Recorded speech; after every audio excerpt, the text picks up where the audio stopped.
এবং খুবই আচ্ছা, আপনি আগে আপনার নাম এবং কোথা গেছেন? ওকে, হ্যালো এভরিওয়ান, আমি সাফিউল সাদি। আমি এসেছি মিরপুর থেকে। আমি বর্তমানে ব্র্যাক বিশ্ববিদ্যালয়ে পড়াশোনা করছি। অলরাইট। এবং সাদি, আপনার একটা খুব মজার ব্যাপার, সেটা হচ্ছে যে মানে আপনার সাথে যে ইনসিডেন্টটা ঘটেছিল, এইটা যখন ঘটছে ঠিক একইভাবে আপনিও এক্সপিরিয়েন্স করছেন। মানে সেই জিনিসটা আমরা পরে আসবো। আমি বলবো যে সাদির এই টাইপের একটা ঘটনা, যে ঘটনার সাথে ভূত এফএমও সামহাউ রিলেটেড, এবং যে ঘটনার সাথে ভূত এফএমের একজন গেস্ট রিলেটেড, সবকিছু। এবং খুবই এটাকে কোইন্সিডেন্স বলা যায়, আবার আবার আবার আবার অনেক মানে অনেকে অন্যভাবে ব্যাখ্যা করতে পারেন। রাইট, আমরা ঘটনায় চলে যাই। জি, ঘটনাটা হচ্ছে 2012 সালের ঘটনা। তখন আমি মাত্র এসএসসি পাশ করেছি। জি। তো আমাদের এলাকা থেকে একটা জামাতের দল যাচ্ছিলেন। ভাইয়ের নামটা কি মেনশন করবো? জি জি, আপনি বলতে পারেন। কোন একটা বিশ্ববিদ্যালয়, ঢাকা বিশ্ববিদ্যালয়, মিরপুরের কোনো একটা বিশ্ববিদ্যালয়ে। তো আমাদের যাওয়ার কথা 3 দিনের। তো আমার অনেক বন্ধু বান্ধব যাচ্ছেন, তো আমি ভাবলাম যে তাদের সাথে যাই। তো বলে রাখা ভালো যে সেখানে যাওয়ার আগে আমরা একদিন আমাদের নিজেদের এলাকার একটা মসজিদে আমরা অবস্থান করি। তো মসজিদে আমি একটা স্বপ্ন, যে আমি একটা মাঠের কিনারায় দাঁড়িয়ে আছি, মোটামুটি একটা মাঠ। তো তার সাথে এমনটা অনেকটা জঙ্গল ধরনের। তো ঠিক তার সামনেই একটি মেয়ে, 4-5 বছরের বয়স, আর হচ্ছে মেয়েটি সাদা ফ্রক পরা, চোখগুলো ফোলা ফোলা, ঠিক যেমন অনেক কান্নাকাটি করলে বাচ্চাদের ঠিক যেমন চোখ থাকে। তো মেয়েটি আমাকে হাত ইশারা করে ডাকছিল। তো হাত ইশারা করে ডাকছে, আর এক পা আমিও মেয়ের সাথে সাথে যাচ্ছি। আমি মেয়েটাকে আটকানোর চেষ্টা করছি, সে যাতে জঙ্গলের ভিতর না যায়। তো মেয়েটা থামছে না, মেয়ে হাত ইশারা করে ডাকছে আর 1 পা 2 পা করে পেছাচ্ছে। তো একটা সময় মেয়েটা জঙ্গলের ভিতরে ঢুকে যায়। তো এবার আমি আর সামনে এগোতে পারছি না, আমি ভয় পাচ্ছি যে আমি সামনে আর এগোবো না। তো মেয়ে যখন বুঝতে পারলো যে আমি আর সামনে এগোবো না, তখন সে একটা বীভৎস হাসি দেয়। তো হাসি দেখার সাথে সাথে আমি এতটাই ভয় পাই যে আমি ঘুম থেকে জেগে উঠি। তখন আমার সারা শরীর তো ঘামে ভিজে গেছে। তো আচ্ছা, এটা একটা স্বপ্ন, ব্যাপার না, এটা আমি কিছু মনে করিনি। সিরিয়াসলি আমি নিইনি, স্বপ্ন তো স্বপ্নই। তো পরদিন হচ্ছে বুধবার রাতে আমি স্বপ্নটা দেখি। বৃহস্পতিবার আমরা, এবং তখন আপনি ওই ইউনিভার্সিটি একদিন আগের ঘটনা। তো এবার আমি হচ্ছে বিশ্ববিদ্যালয়ে যাই। যে বিশ্ববিদ্যালয়ে আমাদের যাওয়ার কথা, ওখানকার একটি হলের মসজিদ আমরা থাকি। তো ভাইয়া বলে রাখি, আমি কোনোদিন আমার যাওয়া হয়নি। কিন্তু আমার স্বপ্নের সাথে ওখানকার কিছু পরিবেশ খুবই ভালো মতো মিলে যায়। যেমন আপনার বাঁশঝাড়ে যে কথাটা বললাম, জঙ্গল টাইপের। তো ওখানকার কিছু কিছু জায়গা দেখলাম যে আমার ঠিক স্বপ্নের মতো ওরকমই। তো আচ্ছা, ঠিক আছে। তো আমি বৃহস্পতিবার রাতেও একই স্বপ্নই দেখি, একদম সেম স্বপ্ন, এবং আমি ওই সময় জেগে উঠি। এবার তো আমার কাছে একটু খটকা লাগে আসছে, আর আমি ঠিক ওই সময়টা ঘুম ভেঙে যাচ্ছে। তো আমি আমার বন্ধু জাহিদ ভাই, সম্ভবত শুনছে সে, তো জাহিদ ভাইকে বলি ঘটনাটা, যে ভাই এরকম দেখছি। তো তিনি নামাজ কালাম খুব পড়েন। তো তিনি আমাকে বললেন যে ভাই দেখো, এই জামাতে আসলে একটু সমস্যা হয়, শয়তান বা এই জাতীয় কিছু সমস্যা থাকে। তো তুমি টেনশন করো না, তুমি যদি বেশি টেনশন থাকে তুমি একটু আমির সাহেবের সাথে ডিসকাস করো, সে হয়তো ভালো একটা স্বপ্ন, তো স্বপ্নই, এটা নিয়ে আমি খুব বেশি করতে চাচ্ছি না। আচ্ছা ঠিক আছে, ব্যাপার না, মেনে নিলাম। তো মজার ব্যাপার হচ্ছে, এখন ওদিন হচ্ছে শুক্রবার। তো আমার ফ্রেন্ড জাহিদ ভাই, তো আমরা দুজনই খুব ভালো ফ্যান। তো আমার কাছে হেডফোন ছিল একটা, আমরা একটা হেডফোন দিয়ে দুজনে ঘটনা শুনতে বসে যাই। তো একদম প্রথম দিকে একজন আসে, হয়তো বা রাসেল ভাই মনে করতে পারবেন, ওই বিশ্ববিদ্যালয় থেকেই। আচ্ছা, আমি তো আপনাকে বলেছি আগে, ওই বিশ্ববিদ্যালয় থেকে এক ভাইয়া আসেন। তো খুব মজা আছে। আচ্ছা, যেখানে ঘটনা বলছেন আমি ঠিক আমরা এখন ওখানেই আছি, শুনলে আর একটু ব্যাপারটা ফিলটা অন্যরকম আসে। তো আমরা দুজন শুনছি। তো তার ঘটনাটা এমন, তিনি কোনো এক রাতে, রাত 2টা বাজবে, তিনি এবং তার বন্ধু, তারা প্রায় রাত করে ফেরেন, এটা বললেন তিনি। তারা ঢুকছেন, এমন সময় তারা দেখতে পান তাদের ভার্সিটির একটা কোণে একটি মেয়ে দাঁড়িয়ে, জায়গাটা বাঁশঝাড়ের ঠিক কাছেই, একটা মেয়ে দাঁড়িয়ে। তার মতে মেয়েটির বয়স 4-5 বছর হবে। মেয়েটি সাদা ফ্রক পরা, এবং মেয়েটি কাঁদছিল, তার চোখগুলো ফোলাফল, এবং মেয়েটি কাঁদছিল। তো এইটুকু শোনার পরপরই জাহিদ ভাই কান থেকে হেডফোন খুলে ফেলছেন, তিনি আর শুনবেন না। কারণ তিনি তিনি ভয়ঙ্কর, মানে তিনি খুবই মানে ভীত তখন। তিনি আর শুনবেন না, বলে আপনি শুনেন, আমি আর শুনবো না। তো এখন আমি শুনছি ঘটনা, আমার তো এক্সাইটেড তখন, আমি কি ব্যাপার। আচ্ছা, তো মেয়েটার বর্ণনা একদম আমি আরো ভালোভাবে বলতে পারতাম, মানে মেয়েটার ঘটনা মানে একদমই মানে আমার স্বপ্নের সাথে মিলে যায়, কারণ আমি স্বপ্নটা আমি দেখেছি। তো তিনি যেভাবে বর্ণনা দিচ্ছেন প্রায় কাছাকাছি। আচ্ছা, তো পরে যাই। তিনি যাচ্ছেন, হেঁটে যাচ্ছেন, তিনি এবং তার বন্ধু দুইজনই দেখেছেন কিন্তু একসাথে। তিনি এবং তার বন্ধু হেঁটে যাচ্ছেন, তো পেছন থেকে কিছু কুকুর ডাকতেছিল, খুব মানে কুকুর চিৎকার করছিল, এবং কুকুর এবং তাদের মধ্যে একটা ডিস্টেন্স বজায় ছিল। তো মানে ব্যাপারটা এমন যে কুকুরগুলো কাউকে দেখে চিৎকার করছে, এবং তারাও বুঝতে পারছিল যে তাদের পিছনে কেউ আছে। তো মোটামুটি এই ছিল তাদের ঘটনা। আর মেয়েটি ছিল হচ্ছে ভার্সিটি স্টাফের এক মেয়ে, যে পুকুরে ডুবে মারা গিয়েছিল। এরপর থেকে অনেকেই তাকে দেখেন, এবং আমি কিন্তু বলে রাখি ভাই, আমি কিন্তু এই সম্পর্কে আগে কিন্তু কিছুই জানি না, এই ঘটনা সম্পর্কে। এই ঘটনা আমি আগে শুনিও নি, আমি কোনোদিন ওই ইউনিভার্সিটি যাইও নি, আগে ওই ক্যাম্পাসে থাকি। তো সেক্ষেত্রে আমার কিন্তু ঘটনা জানাটাও, যে একটা জিনিস মানে শুনলে বা জানলে কিন্তু ওটা স্বপ্নে দেখা হয়। তো সেক্ষেত্রে আমাদের হ্যাঁ, যে এটা হয়তো আপনি কয়েকদিন ধরে বেশি ভাবছিলেন, এটা নিয়ে চিন্তা ভাবনা করেছেন, সেই জন্য এটা স্বপ্ন, সেরকম কোনো কিছু সম্ভাবনাও নেই, আমার সম্ভাবনা ছিল না, রাইট। তো সেক্ষেত্রে ব্যাপারটা কেমন, তো আমি পরের দিন তার ভাইয়ের সাথে দেখা করতে যাই। পরদিন সকালেই তিনি রুমে ছিলেন না, তার রুমমেট ছিলেন। তিনি বললেন যে হ্যাঁ ভাইয়া, কিছু সমস্যা এখানে আছে, আপনার কিছু সমস্যা, এটা নিয়ে আর কথা না বলাই ভালো। এবং বলে রাখা ভালো যে তার রুমে যখন আমি ছিলাম, মোটামুটি অনেক গরম, একটু গরম ছিল তার রুমটা, এবং বাইরে ভালো বাতাস। তিনি রুমটা খুলছেন না, তিনি কিন্তু জানলা লাগানো, জানলা খুলছেন না। আমি বললাম যে ভাই, এই সময় আপনি জানলাটা লাগিয়ে রেখেছেন, ভাই বাদ দেন, এটা নিয়ে বাড়ান না, যা হয়েছে সমস্যা নেই, আপনি জামাতে আসছেন, নামাজ কালাম পরে চলে যান। আচ্ছা, তো এই ছিল ভাইয়া মোটামুটি ঘটনা এই বিশ্ববিদ্যালয় সম্পর্কে। তারাই বলেছেন যে এখানে অশুভ মানে কিছু আছে, অবশ্যই এমনটা তারা ধারণা করেন। ওকে, এই ছিল। এই যে আপনার সাথে এই ঘটনাটা না ভাই, এরকম আমার সাথে কখনো ভয় পেয়েছেন, এরকম কোনো অস্বাভাবিক স্বপ্ন মাঝে মাঝেই দেখেন, এরকম কোনো ব্যাপার কি? এমনটা ঘটেনি, এরকম কোনো ব্যাপার ছিল না আপনার সঙ্গে? ওই স্বপ্নটা দেখার পর যখন আমি যে দেখলাম যে পরিবেশগুলো ঠিক ওরকম ক্যাম্পাসের, তখন আমার মানে অনেকখানি একটু মানে কেমন যেন লাগলো আর কি। যেমন ওখানকার পরিবেশ কিন্তু খুবই সুন্দর হয়। আচ্ছা, কিন্তু সমস্যা ছিল ওখানে সন্ধ্যাটা খুব নিঝুম হয়ে যায়, একদম নিস্তব্ধ, মানে হঠাৎ করেই যেন সন্ধ্যাটা নামে। আর হচ্ছে মানে গাছগাছালি মানে অনেক পাখি ডাক, নির্জীব। অনেক ধন্যবাদ আপনাকে আপনার ঘটনার জন্য। এবং মাঝখানে মানুষের জীবনে এরকম অনেক ধরনের ঘটনা, মানে স্বপ্ন আমরা অনেক সময় ভেবে নেই যে স্বপ্ন তো স্বপ্নই, কিন্তু স্বপ্ন যখন এইভাবে অন্য একটা অর্থ নিয়ে আমাদের কাছে আসে, এবং স্বপ্ন যখন আরেক ধরনের বাস্তবতায় রূপ নেয়, তখন সেটা আমাদের মানে বিশ্বাস করা এবং আমাদের মানে বিশ্বাসের ভিত নড়িয়ে দেয় এবং আমাদেরকে নতুন করে ভাবতে শেখায়। তো এরকম ঘটনা আমি জানি যে আপনাদের কাছেও আছে, এবং আমি চাই যে আপনারা সেগুলো স্টুডিওতে এসে সরাসরি আমাদের সাথে শেয়ার করুন, সেটাই চাইবো। একটা ঘটনা বলি, সেই ঘটনাটা একটু অন্যরকম, তারপরে আমরা SMS বা অন্য কিছুতে যাই। খবর, কেমন আছেন? আমার নাম সামেদ রহমান, আমি ঢাকার ধানমন্ডিতে একটা কোম্পানিতে কম্পিউটার ইঞ্জিনিয়ার হিসেবে চাকরি করছি। আজ আমি আপনাদের একটা ঘটনা পাঠালাম, আপনার ভালো লাগতে পারে। ঘটনাটা বেশ কিছুদিন আগে আমার সাথেই ঘটেছিল। ঘটনাটা একটু ব্যতিক্রম ধর্মী, এবং তবে সত্যি আপনাদের বিশ্বাস না হলে কিছু করার নেই, এটা একান্ত আপনাদের ব্যক্তিগত ব্যাপার। আমি আমার ঘটনা উল্লেখ করলাম। আমি আর আমার বন্ধু সোহাগ গত এপ্রিলের 20 তারিখে কক্সবাজারে ঘুরতে যাই, এবং ঘুরতে যাওয়ার জন্য মনস্থির করলাম। তো আমরা সেই জন্য ওই কাঙ্ক্ষিত দিনটার জন্য অপেক্ষা করতে থাকি। অতঃপর 15 তারিখ সকালে সোহাগ আমাকে ফোন করে জানায় আজই নাকি কক্সবাজারের উদ্দেশ্যে রওনা দিতে হবে। আমি তখন বললাম, কিন্তু আমরা তো 20 তারিখ যাবো বলে সিদ্ধান্ত নিলাম। সোহাগ জানলো 19 তারিখে তাকে নাকি ব্যবসার কাজে কয়েকদিন বাইরে থাকতে হবে, তাই আজই যেতে হবে। ওকে, তাহলে আজ রেখে দিলাম।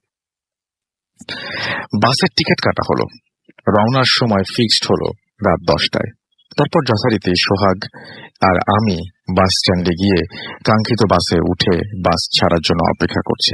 তারপর যথারীতি বাস ছাড়লো, আমরা দুজনে পাশাপাশি সিটে বসার সুযোগ পেলাম, এবং দুজনেই বেশ খুশি। স্বপ্নের জায়গা কক্সবাজার আরো স্বপ্নের মতো মনে হতে লাগলো। পরের দিন তারপর রাতের খাওয়ার ফিরে রুমে এসে রেস্ট নিচ্ছে, এমন সময় সোহাগের একটা ফোন আসে। কথা বলতে বলতে সোহাগ বাইরে চলে যায়।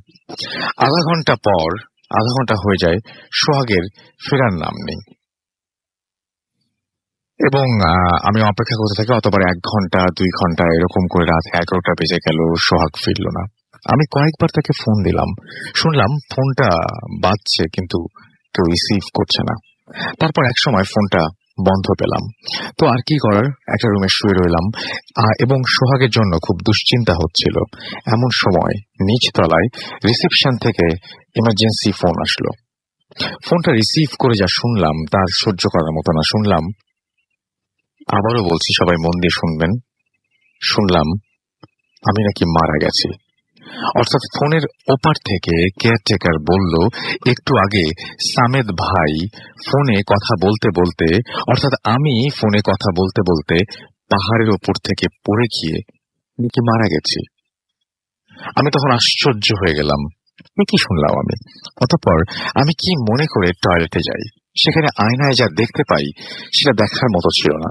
দেখলাম আয়নার ভেতরে সোহাগের মুখ।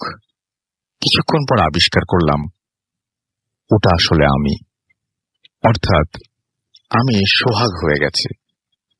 তার মানে এই হলো যে মানসিকভাবে আমি নিজে ঠিকই আছি, কিন্তু শারীরিকভাবে আমি সোহাগের মতো। এই বিভৎস দৃশ্য দেখে আর স্থির থাকতে পারলাম না। টলতে টলতে টয়লেট থেকে বের হয়ে এলাম। তারপর সেই রাতে কি হয়েছিল কিছুই মনে নেই। সকালে দেখি সোহাগ আমার পাশে শুয়ে আছে। আমি ওকে ডেকে বললাম, কিরে, কাল রাতে কই ছিলি? আমি রাতের সেই ঘটনা বলা শেষে রুমে ঢুকে নাকি দেখেছে আমি ঘুমোচ্ছি, আর সেজন্য সে আমাকে না জাগিয়ে পাশে এসে চুপচাপ শুয়ে পড়েছে। আমি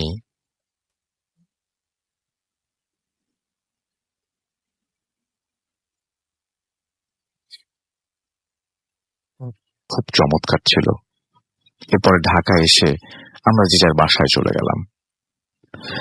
তার কিছুদিন পর, অর্থাৎ 20 তারিখে আমার জন্য অপেক্ষা করছে সবচেয়ে আশ্চর্যজনক সংবাদ। সেদিন সোহাগ আমাকে ফোন দিল, বলল টিকিট কাটা হয়ে গেছে, রাত 10টায় বাস ছাড়,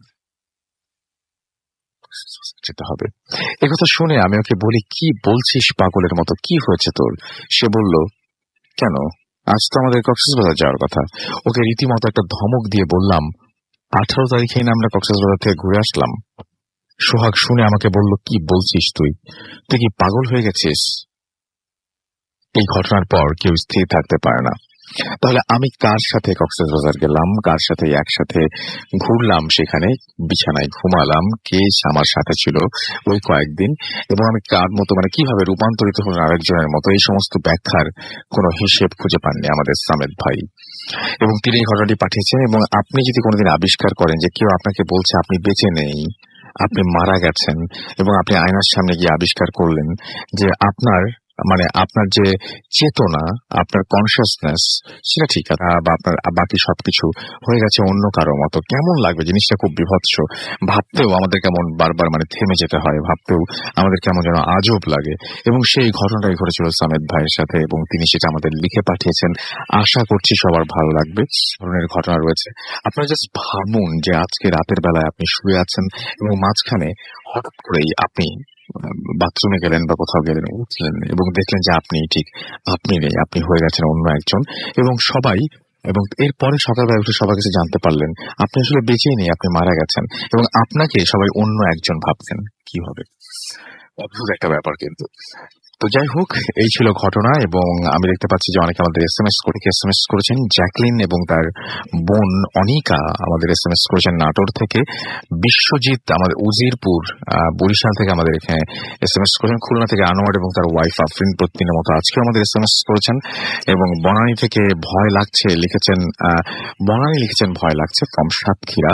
চৈতি আমাদের কাছে এসএমএস করেছেন, আমাদেরকে এছাড়া এসএমএস করেছেন রাব্বি বরিশাল থেকে, এবং এটা হচ্ছে মুসলিম গোরস্থান রোড বরিশালের। এছাড়াও আমাদেরকে দেখতে পাচ্ছি এসএমএস করেছেন সাকিব চট্টগ্রাম থেকে, সাজ্জাদ আমাদের এসএমএস করেছেন, এবং আপন খান আমাদের এসএমএস করেছেন, এবং খুলনা থেকে তিনি এসএমএস করেছেন। সেকেন্ড স্টোরিটা অনেক অদ্ভুত লাগলো।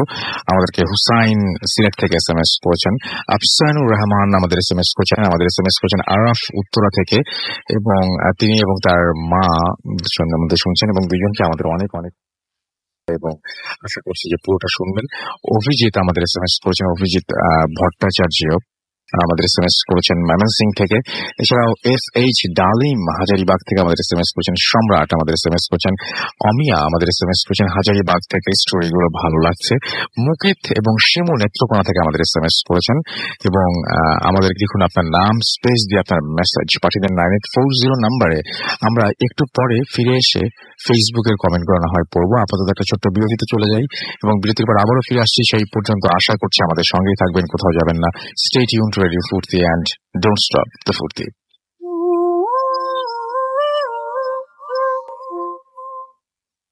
Welcome back. একটা খবর আমরা একটু জানিয়ে দিতে চাই আপনাদেরকে, সেটা হচ্ছে সাইক্লোনের খবর। এবং এই সাইক্লোনের খবরটা আমরা একটু জানাতে চাই। সেটা হচ্ছে রোয়ানু নামে একটা সাইক্লোন, ইটস গেটিং ক্লোজার, আপনারা সবাই জানেন।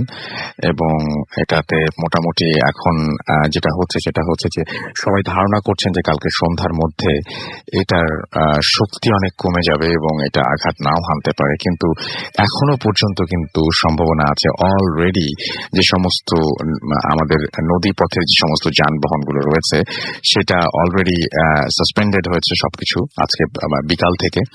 এবং এখনো পর্যন্ত আমি যতদূর লাস্ট খবর পেয়েছি সেটা হচ্ছে মনে হয় সম্ভবত 7 নম্বর বিপদ সংকেত দেখাতে বলা হয়েছে কক্সবাজার, মংলা এবং চট্টগ্রামে। আপনারা সবাই একটু সাবধানে থাকবেন এবং কর্তৃপক্ষ আপনাদের যেখানে যে সমস্ত নিরাপদ স্থানে যদি সরিয়ে নিতে চায় তাহলে সেখানে অবশ্যই যাবেন এবং সুনিশ্চিত সবার আগে এনশিওর করবেন প্লিজ। এবং আমি চাইবো যে আপনারা যারা শুনছেন, যে যেখান থেকে শুনছেন, নেক্সট 1 মিনিট প্লিজ এই কোস্টাল এরিয়াতে যারা রয়েছেন এবং যারা এই বিপদের সম্মুখীন, যারা এই বিপদের মধ্যে আছেন, তাদের জন্য দোয়া করবেন নেক্সট 1 মিনিট। এবং সবাই প্লিজ দোয়া করবেন তাদের নিরাপত্তার জন্য, তাদের সেফটির জন্য। এবং সবাই যেটা আশঙ্কা করা হচ্ছে সেটা যেন না, এটা ধীরে ধীরে শক্তি হারাবে এবং আর আঘাত হানার কোনো প্রশ্ন থাকবে না। এবং এটা মানে জাস্ট বৃষ্টির কারণে এটা শক্তি, এটা ধীরে ধীরে দুর্বল হয়ে যাবে, সেই রকম কিছু যেন হয়। এবং কোস্টাল এরিয়া যারা রয়েছেন তারা যেন নিরাপদে থাকেন, তারা যেন সুস্থ থাকেন এবং কোনো ধরনের বিপদের সম্মুখীন না হন, সেই জন্য আমরা দোয়া করি প্লিজ। অলরাইট, আমিও দোয়া করছি। এবং আমি দেখতে পাচ্ছি যে অনেকেই আমাদের সাথে এখনো পর্যন্ত আছেন এবং ফেসবুকে যারা আছেন তাদেরকে অনেক অনেক ধন্যবাদ। আপনাদেরকে আরো একবার জানিয়ে দিই, আমাদের ফেসবুকের অ্যাড্রেস হচ্ছে www.facebook.com/bhutasham.russell and www.facebook.com/radio.furti।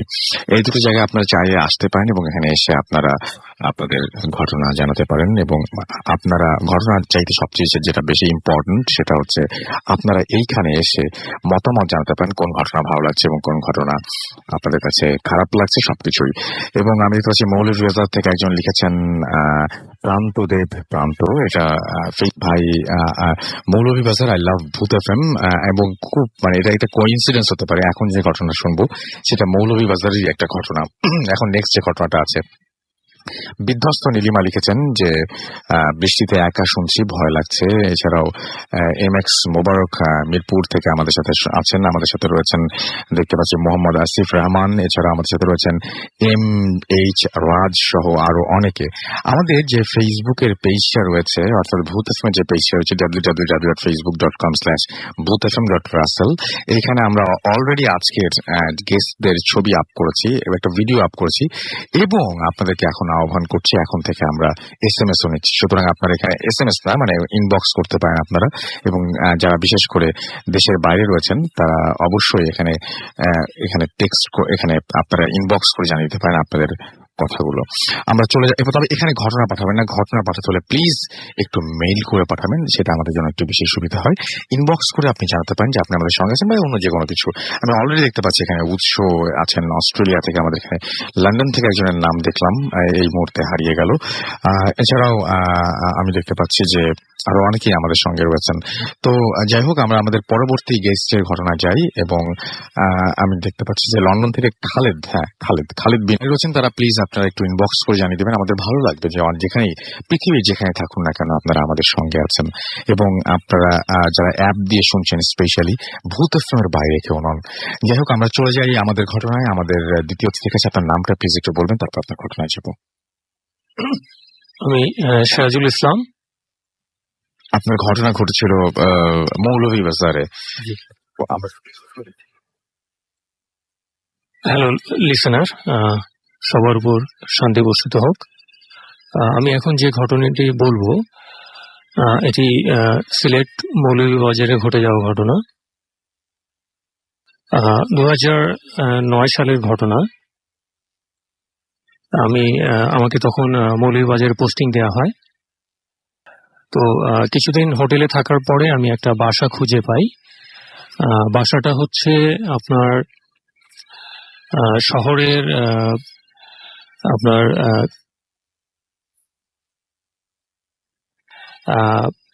একটু লোকেশনটা আমি বলি।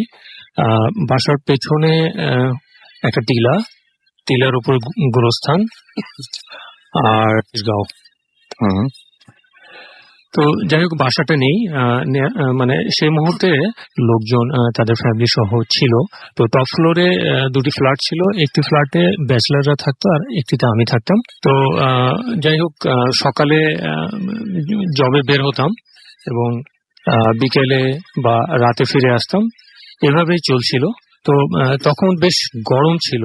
তো হঠাৎ আমি পাশের ফ্ল্যাটে যারা ছিল তাদের সাথেই খাওয়া দাওয়া করতাম। তো সেখানে এক সিমেন্ট কোম্পানির একদিন রাতে, তিনি একাই ছিলেন ফ্ল্যাটে, রাতে ঠিক না, আপনার মাগরিবের পরে। তখন তিনি হঠাৎ করে দৌড় দিয়ে আপতে এলেন, আসার পরে বলছে, ভাইয়া একটু সমস্যা হয়েছে, একটু দেখবেন। আমি বললাম কি সমস্যা? বললো যে একজন লোক গায়ে একটা শাল পরা, উনি আমার রুমের দরজার কাছে দাঁড়িয়ে আছে। তো আমি তাকে দেখে একটু ভয় পেলাম। ভয় পাওয়ার পরে আমি বললাম যে আপনি কি করছেন এখানে? কেউ নেই, আপনি কি করবেন? মানে তাকে চলে যেতে বলছে। তো তারপরেও সে চেয়ে আছে। তা আমি বললাম ঠিক আছে, ওকে চলো দেখা যাক। তো গিয়ে দেখলাম যে সেখানে কেউ নেই। তো আমি তাকে নির্ভয় দিয়ে বললাম যে সমস্যার কিছু নেই, হয়তো আপনি ভুল কিছু দেখেছেন। তো তাকে আমি বললাম যে সমস্যা নেই। তো কিছুক্ষণের মধ্যে আবার বাকি যারা ছিল তার রুমমেট তারা চলে এলেন এবং বিষয়টা তখন নর্মাল হয়ে গেল। আমরা খাওয়া দাওয়া করে যে যার মতো শুয়ে পড়লাম। তো এইভাবে আবার একদিন তার একজন গেস্ট আসছে এবং সে গেস্টের সাথে গল্প করছে এবং তখনও একই ঘটনা, তবে তখন কাউকে দেখেনি, তবে তার মনে হচ্ছে যে কেউ আছে। তো যাই হোক, সেদিনকার মতো ঘটনা শেষ। তো আমি ইতিমধ্যে আমার ফ্যামিলি নিয়ে চলে আসি নতুন বাসাটা বেশ বড় ছিল। বাসার একটু বর্ণনা দিলে বুঝবেন যে প্রায় মোটামুটি 1 একরের উপরে জায়গা বাসাটা। আর বেশ বড় গেট আছে, হ্যাঁ, অনেক বড় প্রেমিসিস, হ্যাঁ, বারান্দাগুলো বেশ বড় বড়। এবং আমি যে ফ্ল্যাটে ছিলাম এটা প্রায় 2200 স্কোয়ার ফিটের ফ্ল্যাট হবে। খুব সুন্দর ছিমছাম, মানে ফুলের বাগান টাগান, অনেকটা পার্কের মতো করা, হ্যাঁ। তো ফ্যামিলি নিয়ে আসার পরে বাসাটা খুব পছন্দ হয় তাদের এবং তারা খুব প্লেসড হয় আমার প্রতি। তো যাই হোক, এভাবে আমি তাদেরকে রেখে আমি আমার কাজে বের হয়ে আসি। তো একদিন আমি তখন সেদিন বড়লেখায়, আমাকে ফোন করে বলছে, কোথায় আছো, তাড়াতাড়ি চলে আসো, আমাদের খুব ভয় লাগছে। বাসায় বলতে শুধুমাত্র আমার বেবি 3 বছর তখনও হয়নি, আর আমার ওয়াইফ, এই 2 জন, আর আমি সত্যি 3 জন থাকি। তো তারা সেই মুহূর্তে 2 জন এবং তারা খুবই ভয় পাচ্ছে এবং আমি তখন দ্রুত বড়লেখা থেকে চলে আসলাম। আসার পরে তাদেরকে আমি বুঝালাম না, ভয়ের তেমন কিছু নেই, বাসাটা খুব সুন্দর। তো যাই হোক, তো রাতে খাবার খাচ্ছি, তখন আমার স্ত্রী বলছে, কিছু একটা শুনতে পেরেছো? আমি বললাম না, কিছু তো না। তো খেতে খেতে আমিও মার্ক করলাম যে ছাদের উপর শব্দ হয়, মানুষ হাঁটা চলার শব্দ, লাফালাফির শব্দ, মানে সব অদ্ভুত রকমের শব্দ। তো বাসাটার পেছনে আন্ডার কনস্ট্রাকশন একটা বিল্ডিং আছে, সাইডে, আর পেছনে কিছুই নেই। পিছনে খোলা মাঠ, পাহাড়ের টিলা, জঙ্গল, গোরস্থান। আচ্ছা। এই আর সামনে দিয়ে বাড়িঘর আছে, তবে একটু দূরে। তো যাই হোক, এভাবে চলছে। তো সকাল হয়ে যাওয়ার পরে আমি আবার যথারীতি কাজে বের হলাম। তো প্রায় সারাদিনই মানে তারা আমাকে ফোন করে বিরক্ত করতো যে তাদের ভয় লাগছে। তো আমি তাদেরকে বুঝাতাম। তো আমি ফিরে আসলাম। আসার পরে একদিন রাতে শব্দ হচ্ছে, মনে হচ্ছে যে পাশের রুমে কেউ আছে। আচ্ছা। তো বাসাটা ছিল 2 বেডরুম, একটা গেস্ট রুম আর ড্রয়িং ডাইনিং সহ। তো আমরা রাতে যখন থাকতাম তখন তো মানে মাস্টার বেডেই থাকতাম। তো আমার যখন এমন শব্দ হচ্ছে তখন আমি আমার বেবি এবং স্ত্রীকে বললাম যে চলো দেখি। তো ভয় পেল, সে বললো না, যাওয়ার দরকার নেই। তখন আমি বললাম না না, তোমাদের ভয়টা ভাঙতেই হবে। তো আমি গিয়ে একের পর এক দরজা খুলে দেখাচ্ছি, দেখো কেউ কেউ নেই। তো এইভাবে চলতে লাগলো। তো একদিন 3rd ফ্লোরের এক বৌদি, তিনি এসে আমাদেরকে চার্জ করছে যে আপনার বেবিটা মনে হয় খুব বেশি লাফালাফি করে, আর আপনারা মনে হয় ফার্নিচার খুব বেশি মুভ করেন। আমরা বললাম যে আমরা তো 3 জন মানুষ, হ্যাঁ, আর এগুলো মুভ করার মতো মানুষ তো নেই আর কি। হ্যাঁ, কেউ নেই। সেটাই। আর যা দেখছেন, তখন তিনি দেখে বললো যে না, কথা তো ঠিকই। তো বললে বেবিটা খুব বেশি লাফালাফি করে। আমি বললাম দেখেন 3 বছরের বাচ্চা, আর আপনি থাকেন। তিনি যখন বললেন যে 3rd ফ্লোরে, আমি বললাম যে 4th ফ্লোরে তারা কমপ্লেন করতে পারে, কিন্তু 3rd ফ্লোরে কিভাবে মানে এমন ঘটনা ঘটে। তখন বলল যে 4th ফ্লোরে যারা, তারা বললো যে আপনারা টপ ফ্লোরে গিয়ে একটু খোঁজ নিয়ে দেখতে পারেন। তখন আমরাও শেয়ার করা শুরু করলাম যে এমন ঘটনা আমরাও ফেস করছি। তখন তিনি আরো বেশি ভয় পেয়ে গেলেন। তো সেদিনকার মতো জাস্ট আমরা তাকে বুঝিয়ে সুঝিয়ে আমরা পাঠিয়ে দিলাম। তো তিনি একাই, মানে তিনি তার 2 জন মেয়ে এবং একটা ছেলে সহ 3rd ফ্লোরে থাকতেন। আর তার হাজবেন্ড মাসে 2 একবার আসতেন, কারণ তার বাচ্চারা সেখানে পড়াশোনা করতো, সে কারণে তিনি থাকতেন। তো যাই হোক, সেদিনকার মতো আমরা বুঝিয়ে তিনি চলে গেলেন। এরপরে দিন যেভাবে যেতে লাগলো, ক্রমশ এই ঘটনাগুলো বাড়তে লাগলো। একদিন রাতে শুয়ে আছি, মনে হচ্ছে ওয়াশরুমে কেউ শাওয়ার ছেড়ে দিয়েছে। হঠাৎ করে মানে এই অবস্থায় এখন মানে কি ব্যাপার। তখন দেখলাম যে আমরা তো সবাই একই রুমে। জি। তো শব্দ কেন? তো খুলে দেখি যে কোনো কিছুই নেই, কোনো পানি টানি কিচ্ছু নাই, মানে শুকনো, যেভাবে ছেড়ে দিয়েছিলাম ঠিক সেভাবে। তো যাই হোক, শুয়ে পড়লাম। শুয়ে পড়ার পরে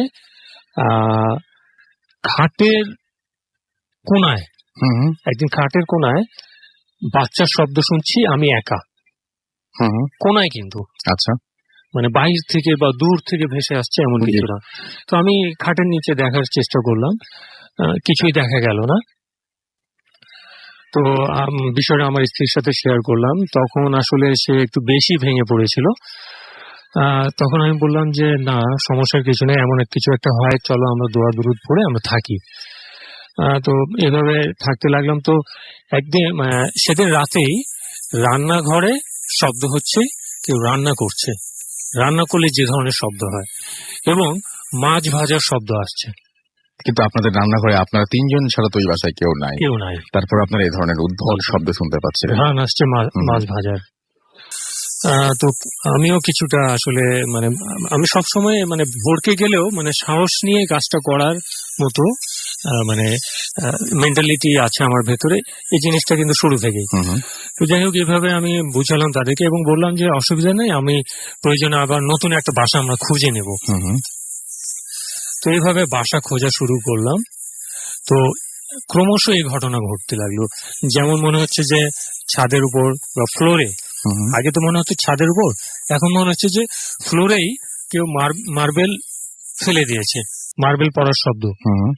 আবার কখনো মনে হচ্ছে যে আলমারি খুলছে, হুম আবার কখনো মনে হচ্ছে যে বুট পরে কেউ হাঁটছে, হুম আর ম্যাক্সিমাম সময় ওই ফার্নিচার সরানোর শব্দ, আচ্ছা এই শব্দগুলো পাওয়া যেত। আবার একদিন এমন এক ধরনের শব্দ শোনা যাচ্ছে, মনে হচ্ছে যে মানে ঝগড়া হচ্ছে, হুম কিন্তু ঝগড়ার শব্দ শোনা যাচ্ছে না, জিনিসপত্র আছড়ানোর শব্দ শোনা যাচ্ছে, এমনকি গ্লাস ভাঙার শব্দ। হুম মানে ক্রমশ মানে এই ঘটনাগুলো ঘটতে লাগলো।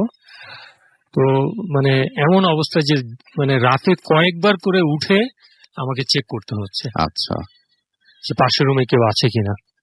রাইট তো এইভাবে চলতে লাগলো, আর আমরা বাসা খোঁজা শুরু করলাম। কিন্তু মনের মতো আসলে বাসা তো হুট করে চেঞ্জ করা যায় না। হুম তো তার এক পর্যায়ে ব্যাচেলাররা সবাই চলে গেল। তখন আর কোনো মানে সেই বিল্ডিং এ আর কোনো ফ্ল্যাট খালি ছিল না। তখন চিন্তা করলাম যে অন্তত পক্ষে চেঞ্জ করে ও পাশে চলে যাই। হুম তো কেয়ারটেকারকে বলে চলে গেলাম, কিন্তু চলে যাওয়ার পরও কোনো লাভ হয়নি, সেম একই ঘটনাগুলো ঘটছে। হুম তো একদিন কৌশলে কেয়ারটেকারকে বললাম যে তুমি একটু চাবিটা দাও, মানে আমাদের ছাদে যেতে হবে। তো কেয়ারটেকার কিছুতেই মানলো না। হুম তো একদিন রাতে আমি বাহির থেকে আসছি, রিক্সায় করে আসছি, তো দেখছি বিল্ডিং এর উপরে দুজন মানুষ হাঁটাচলা করছে, একজন নারী এবং একজন পুরুষ।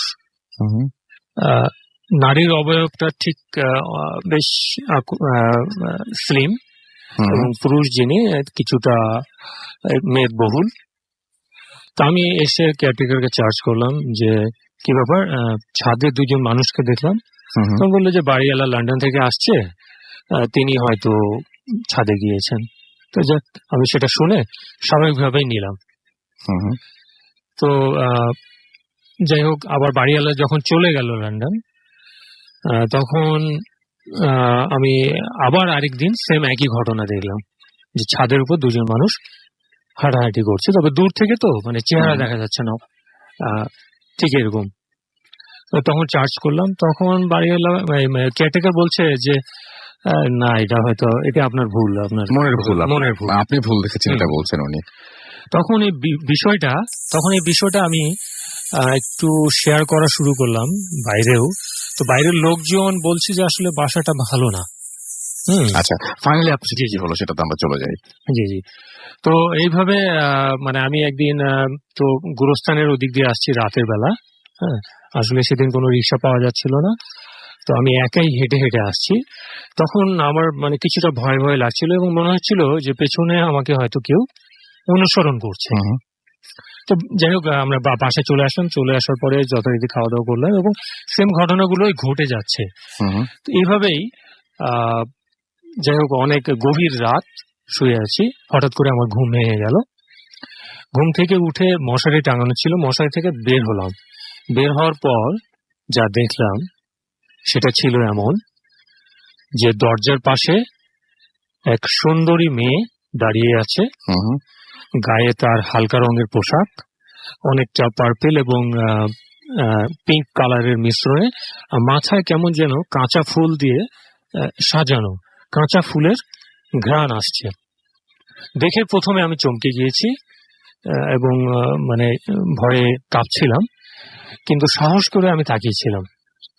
কিন্তু যখন মেয়েটি একটি স্টেপ আমার দিকে আগালো, মানে সে আমার দিকে এগোচ্ছে, তখন কিন্তু আরো বেশি ভয় পেয়ে গেলাম, এবং সাথে সাথে আমার স্ত্রীর গায়ে হাত দিয়ে উঠানোর চেষ্টা করলাম, এবং তখনই মেয়েটি বিলীন হয়ে গেল।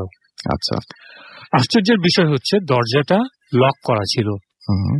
তখন আমি আমার স্ত্রীকে ডেকে ঘটনাটি বললাম। তখন স্ত্রী সে আরো বেশি ভয় পেয়ে গেল এবং বললো যে যত দ্রুত পারো বাসাটা ছেড়ে দাও। আমি বললাম ঠিক আছে, আমি বাসা ছেড়ে দিচ্ছি। ইতিমধ্যে আমার আমি একটু তাড়াতাড়ি বলে দিই। হ্যাঁ, অনেকেই আমি বলি যে তারপরে একটা সময় আসলো যখন আপনি বাসাটায় একা ছিলেন, এবং আপনার ওয়াইফ এবং আপনার সন্তানরা কোনো একটা বিয়ে অ্যাটেন্ড করতে চলে যায়। আপনি সেই সময় একা ছিলেন, এবং সেই সময় ফাইনালি একদিন রাতের বেলা কোনো একটা ঘটনা ঘটেছিল, যেটার পর থেকে আপনি বাসাটা ছেড়ে দিতে বাধ্য হন। সেই রাতে কি ঘটেছিল একটু প্লিজ বলবেন। সেই রাতে যেটা ঘটেছিল, আমি মুভি দেখছি, তো দেখছি জানলা তো পর্দা দেয়া, তো মনে হচ্ছে যে কিছু একটা চলে গেল জানলার পাশ দিয়ে, এবং আমি মানে খুব বেশি ভয় পেয়ে যাই, এবং ভয় পাওয়ার পর জানলাটা আমি বন্ধ করে দিই। বন্ধ করে দেওয়ার পরে আর তখন আর মুভি দেখতে আর ভালো লাগছিল না, টিভি অফ করে শুয়ে পড়ি। পড়ার পর মানে 2 রাত আমার পার হয়ে গেছে আমি জানি না, পরপর 2টো রাত পার হয়ে গেছে, অর্থাৎ আমার কোনো হুঁশ নেই। পরের দিন দুপুরে আমার সাথে কাজ করতো আমার এক কলিগ, তিনি এসে নক করলো, তখন আমার ঘুম ভেঙে গেল এবং আমি কোন রকম দরজাটা খুললাম। আমার গায়ে মোটেও খুব দুর্বল ছিলাম, এবং আবার গিয়ে শুয়ে পড়লাম, এবং সে হাত দিয়ে দেখলো যে আমার প্রচন্ড রকমের জ্বর। সে যাই হোক আমার পটি টটি দিয়ে আমার জ্বরটা কমানোর চেষ্টা করলো, এবং বিকেলে এসে আমাকে সে নিয়ে গেল। নিয়ে যাওয়ার পর আমি খাওয়া দাওয়া করলাম, করার পর কিছুটা সুস্থ বোধ করলাম। এবং আশ্চর্যের বিষয় হচ্ছে সেদিন থেকে মানে আমার ওয়েট কমে যাওয়া শুরু হলো, এবং কমে যেতে যেতে এমন এক পর্যায়ে আসলো যখন আমি ঈদে বাড়িতে আসলাম, আমার বাড়ি থেকে প্রেশার দিল যে না তুমি চলে আসো, তোমাকে আসতে হবে, মানে প্রেশার দিল। পরে এক পর্যায়ে আমার বাড়ির লোকজন মৌলভীবাজারে গিয়ে আমার সবকিছু প্যাক আপ করে আমাকে নিয়ে চলে আসলো। ওকে, অনেক ধন্যবাদ আপনাকে আপনার ঘটনার জন্য। আমরা চলে যাব কিছু টেক্সট যেগুলো ইনবক্স করেছেন আমাদেরকে ফেসবুকে, সেই সমস্ত জায়গায়। রিক্ত হক আমাদের লন্ডন থেকে লিখেছেন, এছাড়া আমাদের আশরাফুল ইসলাম সুজন আমাদের এখানে ইনবক্স করেছেন মালয়েশিয়া থেকে। সোহাগ আমাদের ঢাকা থেকে এখানে টেক্সট করেছেন, এখানে ইনবক্স করেছেন। আহমেদ অন্তর আমাদের মালয়েশিয়া থেকে লিখেছেন। মনজুর রহমান আমাদের সিঙ্গাপুর থেকে লিখেছেন। আমি বলবো যারা আমাদের এইখানে ইনবক্স করছেন, অর্থাৎ আমাদের এই ফেসবুকে মেসেজ পাঠাচ্ছেন, তাদেরকে প্লিজ অনুরোধ করবো যে যারা SMS দিয়ে যাদের কানেক্ট করা সম্ভব তারা SMS এ দিবেন। এটা আমরা ওপেন রাখতে চাই শুধুমাত্র আমাদের দেশের বাইরে যে সমস্ত ভাই এবং যে সমস্ত বোনেরা রয়েছেন, এবং যারা অনেক কষ্ট করে ভূত FM শুনছেন এখন, এবং কোনোভাবেই SMS এর মাধ্যমে আমাদেরকে কানেক্ট করতে পারছেন না, যারা 9840 নাম্বার ওখান থেকে কিন্তু ওনারা ট্রাই করলে পারবেন না। সো ওনাদের জন্য তাহলে ওনাদেরকে আমরা ওনাদের সাথে কথা বলতে পারি, ওনাদের কথা জানতে পারি, এবং ওনাদেরকে লাইভে নিয়ে আসতে পারি। আপনারা তো চাইলে যারা বাংলাদেশে আছেন SMS করলেই পারবেন, বাট ওনারা পাচ্ছেন না, সুতরাং সেই জন্য একটু ওপেন করা হয়েছে। প্লিজ ওনাদের একটু সুযোগ দিবেন। আজিজ আমাদের সিলেট থেকে SMS করেছেন, এছাড়া আমাদের SMS করেছেন লিখন মতিঝিল থেকে আমাদেরকে, এছাড়া SMS করেছেন দেখতে পাচ্ছি আকাশ চিটাগং থেকে, এছাড়াও জয় চিটাগং থেকে আমাদের SMS করেছেন। রতন আমাদের বাগেরহাট থেকে SMS করেছেন। ঢাকা ক্যান্টনমেন্ট থেকে আমাদের SMS করেছেন অনুষ্কা, এছাড়াও সাইফুল হলি ক্রিসেন্ট স্কুল থেকে বনশ্রী থেকে SMS করেছেন। এমনি টুটুল আমাদের SMS করেছেন। হাসান আমাদের SMS করেছেন মৌলভীবাজার থেকে, এবং মৌলভীবাজারের ঘটনা সত্য, এই এলাকায় অনেক হন্টেড এই এলাকাটা, সেটা তিনি জানিয়েছেন। আমরা সিলেটে যাব, আশা করছি মৌলভীবাজারের একটা আলাদা এপিসোড আমরা করে ফেলতে পারবো। রতন আমাদের বাগেরহাট থেকে SMS করেছেন। মুনতাসির আমাদের SMS করেছেন এবং SMS করেছেন এবং তিনি প্রতি উইকের মতো আজকেও তার ওয়াইফ এবং তিনি শুনছেন। আরাফ আমাদের উত্তরা থেকে SMS করেছেন, এবং সেকেন্ড স্টোরিটা তার কাছে অনেক বেশি ভালো লেগেছে, সেটা তিনি বলেছেন, যেটা আমরা ইমেইল পড়েছিলাম একটা। সুমন ফার্মগেট থেকে আমাদের SMS করেছেন আমাদেরকে জয় শ্যামলী থেকে, তিনি এবং তার ওয়াইফ তৃষা একসাথে শুনছেন। এছাড়া আমাদেরকে আলামিন SMS করেছেন DOHS থেকে, বাড়িধারা DOHS থেকে, এবং তিনি এবং তার ফ্রেন্ড শুভ তারা শুনছেন। রনি সিলেট থেকে আমাদের SMS করেছেন, অনেকদিন পর তিনি SMS দিলেন। আনিস এবং হাসান আমাদের সাথে আছেন, আমাদের সাথে রয়েছেন ঢাকা থেকে আপন, এছাড়াও বরিশাল থেকে দীপাঞ্জন আমাদের সাথে, সাহা আমাদের সাথে রয়েছেন। এছাড়া আমাদের সাথে রয়েছেন দেখতে পাচ্ছি আরো অনেকে। আপনি যদি থাকতে চান তাহলে চলে আসুন, মোবাইলের মেসেজ অপশনে গিয়ে টাইপ করুন ফুর্তি FORTI ফুর্তি, স্পেস দিয়ে লিখুন আপনার নাম, স্পেস দিয়ে আপনার মেসেজ পাঠিয়ে দিন 9840 আমাদের ইমেল করতে চাইলে আমাদের ইমেল অ্যাড্রেস হচ্ছে bhutfm@radiofurti.fm, which is BHWTFM@radioForti.fm। আপনার নাম, ঠিকানা এবং ফোন নাম্বার সহ আপনার জীবনে ঘটে যাওয়া বা আপনার জানা সেরা ঘটনা লিখে পাঠিয়ে দিন আমাদের কাছে। আর যারা আমাদেরকে ফেসবুকে কানেক্টেড থাকতে চান আমাদের সাথে, তারা চলে যান www.facebook.com/radio.furti and www.facebook.com/bhutfm.russell। এবং আজকে বিকেল বা সন্ধ্যায় কিন্তু হিট করতে পারে আমাদের এখানে রোয়ানু, আপনারা সবাই জানেন, এবং এটা আমরা চাই যে যতটা সম্ভব এটা আমরা চাই যে আমাদের কোনো ক্ষয়ক্ষতি না করুক। It may not be as stronger as cedar, but এটা কিন্তু এখনো পর্যন্ত বেশ মানে কি বলবো শক্তিশালী একটা কিছু বলা হচ্ছে, আমি জানি না। আচ্ছা, মারুফ আহমেদ মুন্না আমাদের লন্ডন থেকে লিখেছেন, দেখতে পাচ্ছি। তো যাই হোক, আমাদেরকে যদি আপনারা মানে সবাই দোয়া করেন এবং আপনারা সবাই যদি মানে আশা করি যে আমাদের সবার ইচ্ছারও একটা শক্তি রয়েছে এবং আমাদের দোয়ার একটা অবশ্যই মানে ফলাফল আছে। তো সুতরাং আমরা সবাই জন্য দোয়া করি এবং আপনারা যারা কোস্টাল এরিয়াতে আছেন তাদেরকে বলবো যে একটু নিজের সেফটিটা আপনারা সবসময় এনশিওর করার চেষ্টা করবেন প্লিজ। আমরা চলে যাবো একটা ছোট্ট বিরতিতে, বিরতির পরে আবারও ফিরে আসবো। সেই পর্যন্ত আমাদের সঙ্গেই থাকুন, কোথাও যাবেন না। স্টে টিউন টু রেডিও ফুর্তি অ্যান্ড ডোন্ট স্টপ দ্য ফুর্তি FM.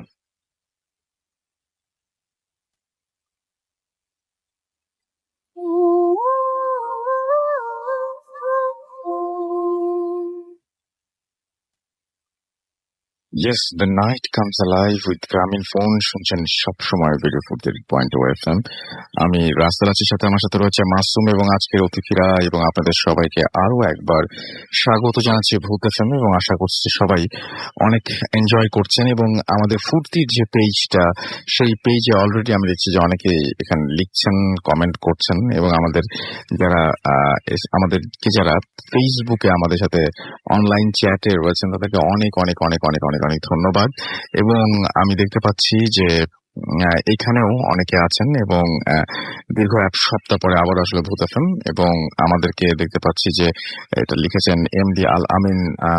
এছাড়াও আমাদের সাথে রিফাত জাহান আমাদের সাথে রয়েছেন এবং তিনি ছাদে ভূত FM শুনছেন, এবং আমাদেরকে দেখতে পাচ্ছি যে আরো অনেকেই এখানে আছেন এবং তারা কমেন্ট করছেন একটার পর একটা। আমাদেরকে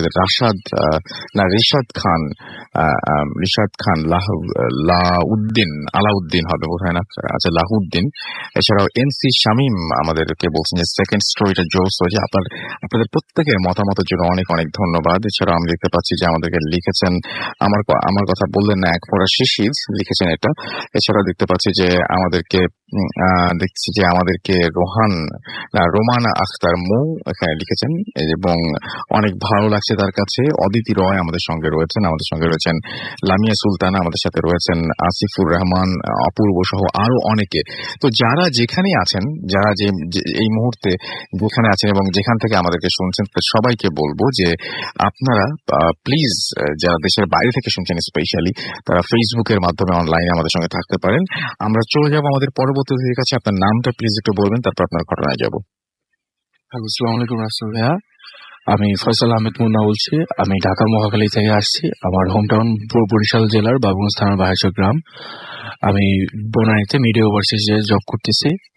তো এই ছিল আমার পরিচয়। তো আমি ভাই আমার ঘটনা চলে যাচ্ছি। আজকে আমি যে ঘটনাটা বলবো, মূলত এই ঘটনাটা আমার সাথে ঘটনা। আমি আমার খুব ক্লোজ একজন রিলেটিভের কাছ থেকে আমি জানতে পেরেছি। আসলে তাদের সেফটির জন্য তারা আমাকে তার নাম, ঠিকানা বা কোথায় কিভাবে করছে এটা আমি এখান করতে নিষেধ করছে। তো আমি এখানে এটা স্কিপ করলাম। ঘটনাটা ভাইয়া আজ থেকে 10 বছর আগের ঘটনা। এখানে আমি যার কাছে শুনছি ওনার বড় ভাইয়ের ঘটনা এটা। তো ওনার বড় ভাইয়ের ফ্যামিলিতে ভাইয়া কোনো বাচ্চা হচ্ছিল না ওনার ভাবির। তো যার জন্য ওনারা অনেক হুজুর বা অনেক তাবিজ এগুলা মানে ইউজ করে, মানে তারা যেন সুফল পায়, কিন্তু কোনোভাবেই তাদের কোনো বাচ্চা হচ্ছিল না। যার জন্য এক পর্যায়ে দেখা যায় যে তার ভাবির প্রতি তার ভাইয়ের ফ্যামিলি থেকে একটা অত্যাচার চলে আসে, যে আমি ভাইয়া বাচ্চা না হলে মহিলাদেরকে যেরকম অপবাদ দেওয়া হয় সেরকম অপবাদ দেওয়া হচ্ছিল। তো এক পর্যায়ে এটা ভাই একটু মাত্রা অতিরিক্ত হয়ে যায়, যার ফলে সে এক পর্যায়ে চেষ্টা করে সুইসাইড করার জন্য। তো সে একবার ফুললি ডিসিশন নিয়ে নেয় যে সে সুইসাইড করবে। তো রাত 1টা কি 1:30 এরকম একটা টাইমে সে একটা রশি নিয়ে পাশের বাগানে চলে যায় সুইসাইড করবে। তো ওখানে একটা কাঁঠাল গাছে সে সুতাটা লাগাইয়া মানে সে সুইসাইড করার জন্য প্রিপেয়ার একটা টুল নিয়ে গেছে। ঠিক সেই মুহূর্তে বাগান থেকে একটা মহিলা চলে আসে। মহিলাটাকে সে কখনো দেখে নাই, কিন্তু মহিলার কোলে একটা বাচ্চাটা মেবি 1 দিন কি 2 দিন বয়স, এরকম একটা বয়স হবে। এই বয়সের একটা বাচ্চা নিয়ে সে চলে আসে। তো সে প্রথমত বাচ্চাটাকে মানে মহিলাটাকে দেখে একটু ভয় পেয়ে যায় যে এত রাত্রি গ্রামে মহিলা, এটা কে? তো তারপর সে সাহস নিয়ে জিজ্ঞাসা করে যে আপনি কে? পরে সে বলতেছে আমি যেই হই, আমার পরিচয়টা তো আর তোমার জন্য জানাটা বড় কিছু না, কিন্তু তুমি যেটা করতে আসছো এটা করলো না, আমি তোমার সমস্যাটা সমাধান করে দিচ্ছি। আমার কোলে যে বাচ্চাটা দেখছো, এই বাচ্চাটা তোমার কিছুদিন পরে তোমার গর্ভে আসবে। এই কথাটা শুনে মহিলা একটু ভিড়কে যায় যে এটা কোন ধরনের কথা হলো এটা। পরে সে বলতেছে যে এই বাচ্চাটা কার? পরে বলতেছে বাচ্চাটা যাই হোক, তুমি বাসায় ফিরে যাও, ফিরে যেয়ে স্বাভাবিকভাবে ঘর সংসার করো, কিছুদিন পরে এই বাচ্চাটা তোমার গর্ভে আসবে। তো মহিলাটা ভাইয়া ভয়ে সেন্সলেস হয়ে যায়। ওখানে সেন্সলেস হয়ে যাওয়ার পর তাকে বাসায় নিয়ে যাওয়া হয়। তো সে যখন জ্ঞান ফেরে তার ওই জিনিসটা সে একটু মনে বিশ্বাস রাখে, যেহেতু তার আসলে জীবনের সব শেষ মুহূর্তে সে চলে গেছিল, তো চিন্তা করলো আমি এইবার এইটা বিশ্বাস করে দেখি কি হয়। তো ভাইয়া স্বাভাবিকভাবে সে সংসার করতে শুরু করে এবং কিছুদিনের মধ্যেই সে সন্তান সম্ভব হয়ে যায়। তো তখন ফ্যামিলিতে একটা আনন্দের জোয়ার থাকে যে আমাদের এতদিনের একটা মানে অপবাদ সেটা মুছে যাচ্ছে, আমাদের ঘরে অতিথি আসতেছে। তো ভাইয়া স্বাভাবিকভাবে যখন বাচ্চাটা পৃথিবীতে আসলো সবাই আনন্দে তো উত্তাল, কিন্তু যিনি বাচ্চার মা তিনি অবাক হয়ে গেলেন যে এটা সেই বাচ্চা, যে বাচ্চাটাকে সে অনেকদিন আগে বাগানে হ্যাঁ দেখেছিলেন। অনেকদিন আগে বাগানে দেখেছিলেন। এখন সবার মনে আনন্দের এতটা উল্লাস ছিল যে সবাই যে তাদের ফ্যামিলিগত ভাবে তাদের যেরকম শারীরিক গঠন বা গায়ের বর্ণ ওইরকম কোনো বাচ্চা এটা নয়। এই বাচ্চাটা অনেক পরিষ্কার দেখতে এবং চোখ দুটো ছিল নীল, যেটা যতদূর সম্ভব তার ফ্যামিলিতে এরকম কেউ নীল বর্ণের চোখের মানুষ নাই। তো ভাইয়া সে স্বাভাবিকভাবে যাক মা খুশি, তার উপরে ফ্যামিলি টর্চার কমে গেছে, বাবাও খুশি, তারা ভাবে স্বাভাবিকভাবে সংসারটা করতেছিল। কিন্তু অবাক করার বিষয় হলো ভাইয়া বাচ্চাটা যখন বড় হতে থাকলো তখনই ঘটলো সব উদ্ভট কাহিনী। যেমন প্রথম উদ্ভট কাহিনী হলো বাচ্চাটা ভাইয়া বুকের দুধ পান করতো না, সে স্বাভাবিকভাবে তাকে গরুর দুধ খাওয়ানো হতো। তো যাই হোক এটা নর্মাল ভাবে নিচে যে অনেক বাচ্চা ছোটবেলা এরকম বুকের দুধ খেতে যায় না। তো বাচ্চারা যখন আরেকটু বড় হলো তখন সে সকল বাচ্চারা দেখা যাচ্ছে মাঠে খেলতেছে, কিন্তু ওই বাচ্চা খেলতো বাগানে, সে মাঠে খেলতো না, সে পাশের বাগানে একা একা খেলতো। তো এটা আমার মূলত সবার কাছে প্রথমে একটু লাগে যে এটা কেমন বাচ্চা যে একা একা এরকম খেলতেছে। আর মাগরিবের আজান দেওয়ার টাইমে দেখা যাবে গ্রামের সকল বাচ্চারা যা যা ঘরে ফিরে যায়। তো কিন্তু ওই বাচ্চা সে করতো কি, সে এমন একটা টাইমে ফিরতো যখন সন্ধ্যাটা মোটামুটি ঘন হয়ে যেত, সে যে রোড দিয়ে বাসায় ফিরতো ওই রোডে ভাইয়া কোনো অ্যাডাল্ট পার্সনও ভয়ে যেত না গ্রামে, মানে একটা ঘন জঙ্গল টাইপের একটা রাস্তা। তো এই বিষয়টা মূলত সবার প্রথমে চোখে লাগে। তো যাই হোক এটা সবাই মূলত ইগনোর করে যায় ফ্যামিলিগত ভাবে। তো তাদের যেহেতু প্রথম সন্তান, তো তারা ডিসিশন নেয় যে আমাদের বাচ্চাটাকে আমরা একটা ভালো আলেম বানাবো, আমরা মাদ্রাসায় ভর্তি করি। তো বাচ্চাটাকে মাদ্রাসায় ভর্তি করানো হয়। মাদ্রাসায় ভর্তি করানোর পরে শুরু হয় ভাই আরো উদ্ভট কাহিনী। যেমন তাকে যে মাদ্রাসায় ভর্তি করানো হয় ওই মাদ্রাসার এক সাইডে কি পড়ছিল সেটা কিন্তু আমরা বলবো না, হ্যাঁ জাস্ট বলবো। হ্যাঁ ওকে ভাইয়া, থ্যাংক ইউ। তো সে মাদ্রাসায় পড়ে, তো মাদ্রাসায় পড়ানোর পরে মাদ্রাসার বিভিন্ন ভাইয়া সিলেবাস থাকে যেগুলো একটি স্পেশাল কোর্স থাকে। তো ওখানে একটা স্টেপে তার মানে দেখা যাচ্ছে ওই কোর্সটা যখনই শুরু হচ্ছে সেই ছেলেটা রুম থেকে বের হয়ে যাচ্ছে, মানে ওই ছেলেটা রুম থেকে বের হয়ে সে একা একা আরেক জায়গায় থাকতেছে। তো এখানে ভাইয়া প্রথমত স্টুডেন্টদের মাঝখানে একটা ভয়ের মতো লাগে যে এটা কেমন, ও একা একা চলে যাচ্ছে কেন। আবার ভাইয়া দেখা যাচ্ছে ওদের যারা রুমমেট ছিল, ছেলেটা হোস্টেলে থাকতো, ওর রুমমেটরা একদিন রাত্রে দেখতেছে যে বাচ্চাটা জানালার পাশে, মানে জানালার পাশে ভাইয়া মানুষ তাকাইতে পারে সিম্পল ভাবে জানালাটা ধরে আবার দাঁড়ায়, কিন্তু ওই বাচ্চাটা জানালার অর্ধেক পর্যন্ত শিখে উঠা মানে জাস্ট একটা বানর যেভাবে ঝুলে ওইরকম ঝুলা সে বাইরে তাকায় আছে। এইটা দেখে ভাইয়া বাচ্চারা মূলত খুব ভয় পায় যে এইটা তো আসলে হুজুরকে বলতে হবে। তো তারা হুজুরকে ইনফর্ম করার পরে বলা হয় যে হুজুর চিন্তা করলো যে মাদ্রাসায় পড়লে তো অনেক বাচ্চাটা জিন টিন ভর করে, তো এটা ব্যাপার না, আমি ট্রিটমেন্ট করব। তো আসল কাহিনীটা ভাইয়া শুরু হয় যখন বাচ্চাটাকে ট্রিটমেন্ট করার ব্যবস্থা নেওয়া হয়। ট্রিটমেন্ট করার সময় ভাইয়া শুরুত জিন যেভাবে মানে জিন তাড়ানোর যে উপায়টা ওইভাবে ট্রিটমেন্ট নেওয়া শুরু করে। তখন ভাইয়া সে যে একটা বাচ্চা 8-9 বছরের বয়সের, এই বিহেভটা তার মধ্যে থাকে না। যখনই ট্রিটমেন্টটা শুরু হয় সে ফুললি অ্যাডাল্ট একজন মানুষের মতো বিহেভ শুরু করে এবং সে হুজুরকে বলতেছে যে তুই যেটা করতেছিস এটা করিস না, তোর ক্ষতি হবে। তো হুজুর স্বাভাবিকভাবে ভাইয়া চিন্তা করছে জিন ভর করছে, জিনটা চলে যাবে। তো সে যখন ফাইনাল স্টেপটা নেয় তখন বাচ্চাটা ভাইয়া লাফ দিয়ে উঠা হুজুরের ঘাড়ের উপরে একটা কামড় দেয়। কামড় দেওয়ার পর পাশে যে মানুষগুলো থাকে তারা ধরে সরাই ফেলে। তো হুজুরে একটা তাবিজ ওই ছেলেটার হাতে বাইধা দেয়, যেটা ভাইয়া জিন তাড়ানোর একটা তাবিজ থাকে। তো বাচ্চার বাবা মাকে বলা হয় যে আপনারা বাচ্চাকে নিয়ে বাসায় চলে যান, আল্লাহর রহমতে সুস্থ হয়ে যাবে। তো ভাইয়া যখনই তাবিজটা হাতে বেঁধে দেয় বাচ্চার প্রচন্ড জ্বর আসে। জ্বর আসার ফলে ভাইয়া ওকে যে রুমে রাখা হয় পরদিন সকালে ওর কাছে কেউ ঘুমায় নাই, তো পরদিন সকালে বাচ্চাটাকে দেখতে যায়। যাওয়ার পরে দেখতেছে ভাই বাচ্চাটা বাসায় নেই। তো এদিকে তো ফ্যামিলি কান্নাকাটি শুরু করে দিছে। যাই হোক ওই দিন রাত্রে বাচ্চার মাকে স্বপ্নে ওই মহিলাটা বলতেছে যে আমি তোকে দিছিলাম আমার ছেলেকে তোর কাছে লালন পালন করতে, তুই ভালোভাবে এটাকে রাখবি, কিন্তু তোকে আমি যা নিষেধ করলাম তুই সেইটাই করলি, তুই আমার ছেলেকে তাড়াইলি, তো আমি তোদের ভালো কোনোদিন হতে দিব না এবং এটার ফলাফল তুই পাবি। তো এটা শোনার পর ভাইয়া কিছুদিন পরে মহিলা তো ভীত হয়ে থাকে, কিন্তু দেখা যাচ্ছে যে কি হলো, বাচ্চাটা ভাইয়া ওই যে তাবিজ দেওয়ার পর ওই পরদিন রুমে আর তাকে মানে সকালবেলা পাওয়া যায় না, সে ভাইয়া মানে ভ্যানিশ বলতে পারেন বা চলে গেল বা এরকম কিছু, বাচ্চাটাকে আর পাওয়া যায় না।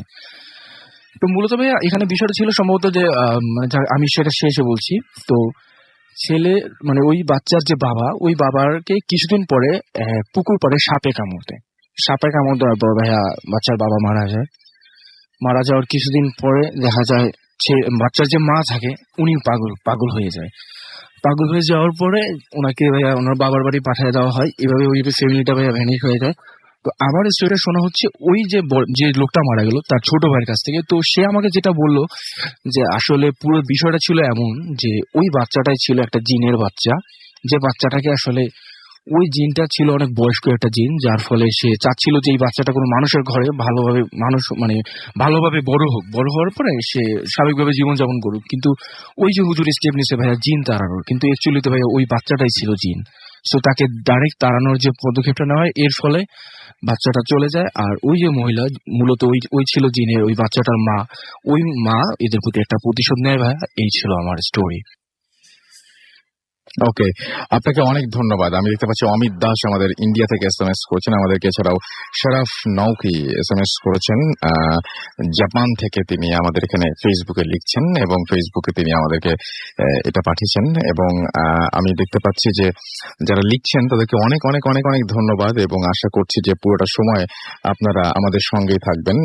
যদিও আমি দেখতে পাচ্ছি যে শরাফ নৌকি আমাদের এখানে দেখাচ্ছে যে জামালপুর জেলা স্কুল থেকে তিনি আছেন এবং তিনি এখনো সেখানেই পড়াশোনা করেন।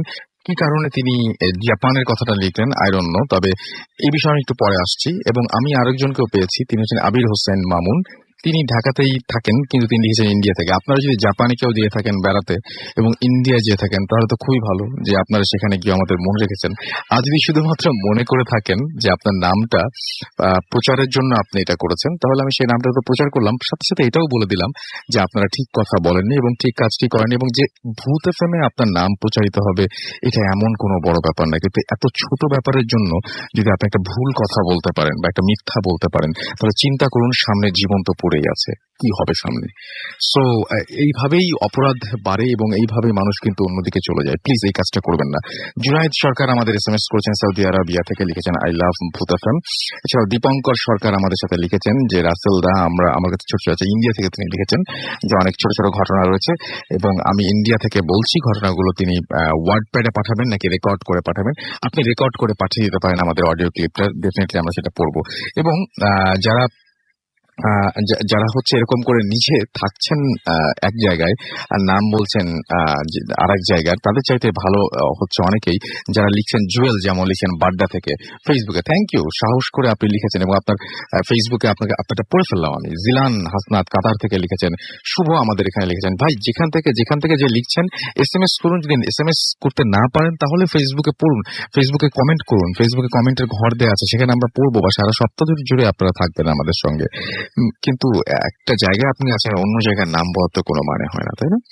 আচ্ছা, আমি এছাড়াও দেখতে পাচ্ছি কামরান ময়মনসিং থেকে আমাদের এখানে ফেসবুকে লিখেছেন। আমাদের এখানে লিখেছেন ঢাকা থেকে নাহিদ পাটোয়ারি। ভাই আপনারা অনেক ধন্যবাদ, আপনার জায়গা নিজের নামের জায়গাটা ভুল লেখেন নাই আর কি। এছাড়াও আরো অনেকেই আমাদের এখানে রয়েছেন। আমি কিছু এসএমএসও পড়ে আসি। এবং আচ্ছা, এছাড়াও বরিশাল থেকে দেখতে পাচ্ছি ধ্রুব ফাহিম আমাদের এখানে লিখছেন, শাওন সৈদুর আমাদের এখানে লিখছেন, এছাড়াও মুক্তা লিখেছেন আমাদের এখানে, এছাড়াও আমাদের এখানে আরো অনেকেই ফেসবুকে লিখছেন। কিন্তু আরো একবার মনে করিয়ে দিই যে আমরা খুব একটা বিপদের সম্মুখীন হয়ে আছে এখন, এবং একটা সাইক্লোন আমাদের সামনে ধেয়ে আসছে এরকম আমরা শুনতে পাচ্ছি। এবং এটা ধারণা করা হচ্ছে যে অতিরিক্ত বৃষ্টির ফলে এটি দুর্বল হয়ে পড়বে এবং যখন কালকে সন্ধ্যা মানে আজকে সন্ধ্যায় যখন আঘাত হানার কথা, সেই মুহূর্তে অনেকটাই দুর্বল হয়ে পড়বে এবং এত শক্তিশালী না থাকবে, শক্তি অনেকটাই হারিয়ে ফেলবে। আমরা চাই যে তারপরেও যারা কোস্টাল এরিয়া রয়েছেন, যারা এই বিপদের সম্মুখীন হওয়ার সম্ভাবনা রয়েছে, তাদের জন্য আমরা সবাই দোয়া করব। মনির আনজুম আমাদের মুক্তা আমাদের খুলনা থেকে এসএমএস করেছেন আমাদেরকে, এছাড়া এসএমএস করেছেন সাগর গুলশান 1 থেকে। আজকে স্টোরি তার কাছে ভালো লিখেছেন। নওশিন মিটফুড থেকে আমাদের এসএমএস করেছেন, লিখেছেন লাভ ভূত এফএম এবং তার কাছে ভালো লাগছে। শাফি ধানমন্ডি থেকে আমাদের এসএমএস করেছেন আমাদেরকে। এছাড়া সুনন্দা নিশাদ আমাদের ঈশ্বরদী থেকে এসএমএস করেছেন। এছাড়া আমাদের এসএমএস করেছেন আদাবর থেকে জিয়ন। এছাড়াও হাসান আমাদের এসএমএস করেছেন আমাদেরকে।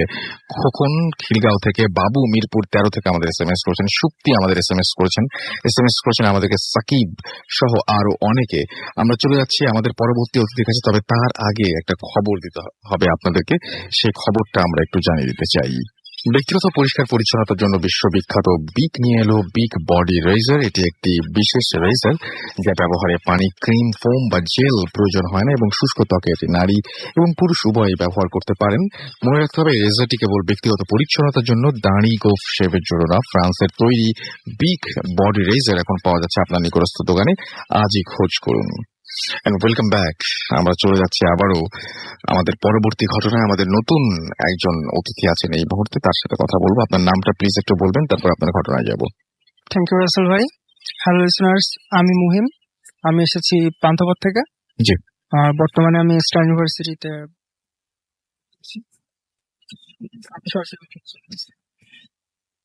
ঘটনাটা ঘটে আর কি আমার মেজনার মেয়ের সাথে, মানে আমার আর কি খালামণি। তো আমার খালামণি একটু জিনের দোষ ছিল, মাঝরাতে ভয় পাইতো উনি। তো যখন ওনার মাস্টার পরীক্ষা চলছিল, মাস্টার্স পরীক্ষা, তো উনি জানলার পাশে বসে বসে পড়ছিল। তো হঠাৎ করে উনি আর কি নুপুরের আওয়াজ পায়। তো নুপুরের আওয়াজ পাওয়ার পর জানলা দিয়ে আর কি বাইরে চোখ চলে যায়। তো বাইরে দেখে যে দুইটা পা, শুধু পা দেখা যাচ্ছে, মানে নুপুর পরে আর কি নাচতেছে। তো এটা দেখার পর খালামণি অনেক মানে ভয় পায়। তো খালামণি চিৎকার চেঁচামেচি করলে রুমে নানু চলে আসে। তারপরে এসে দেখে যে ওনারা কিছু দেখতে পান না।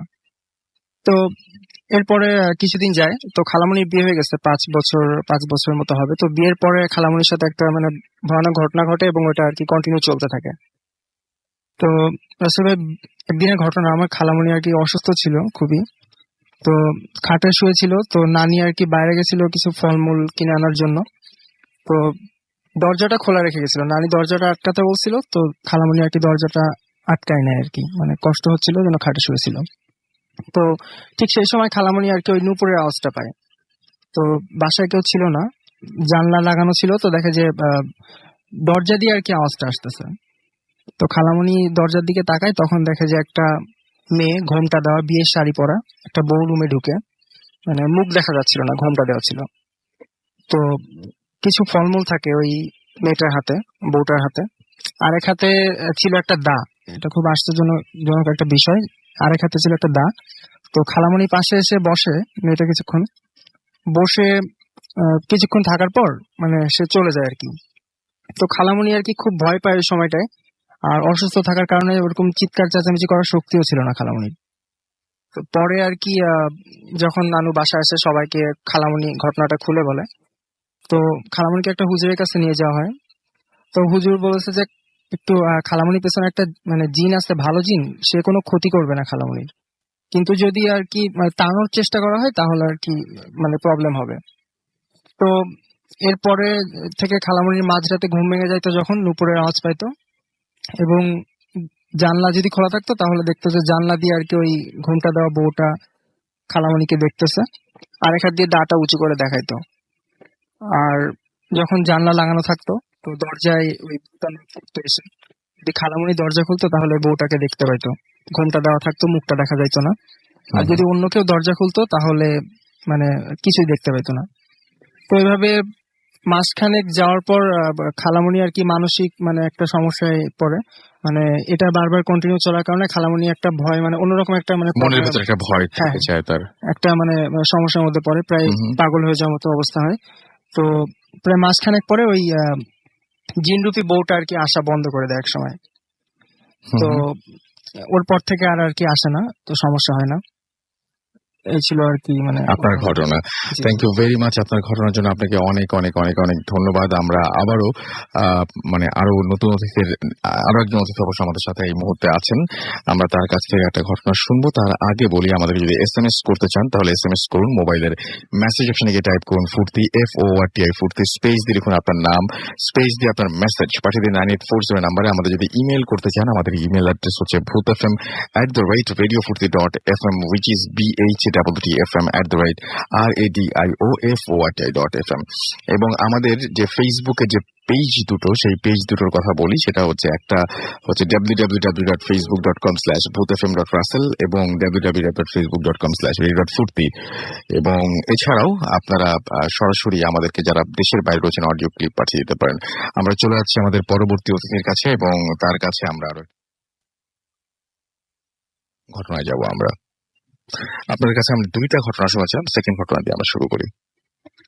আসসালামু আলাইকুম রাসেল ভাই, আমি সাইফুল ইসলাম শ্রাবণ। আমি যে ঘটনাটি আপনাদের সাথে শেয়ার করতে চাচ্ছি সেটা হচ্ছে আমার জব রিলেটেড। আমার চাকরির ক্ষেত্রে আমাকে একটা বারবার খুলনা যাওয়া আসা করা লাগতো।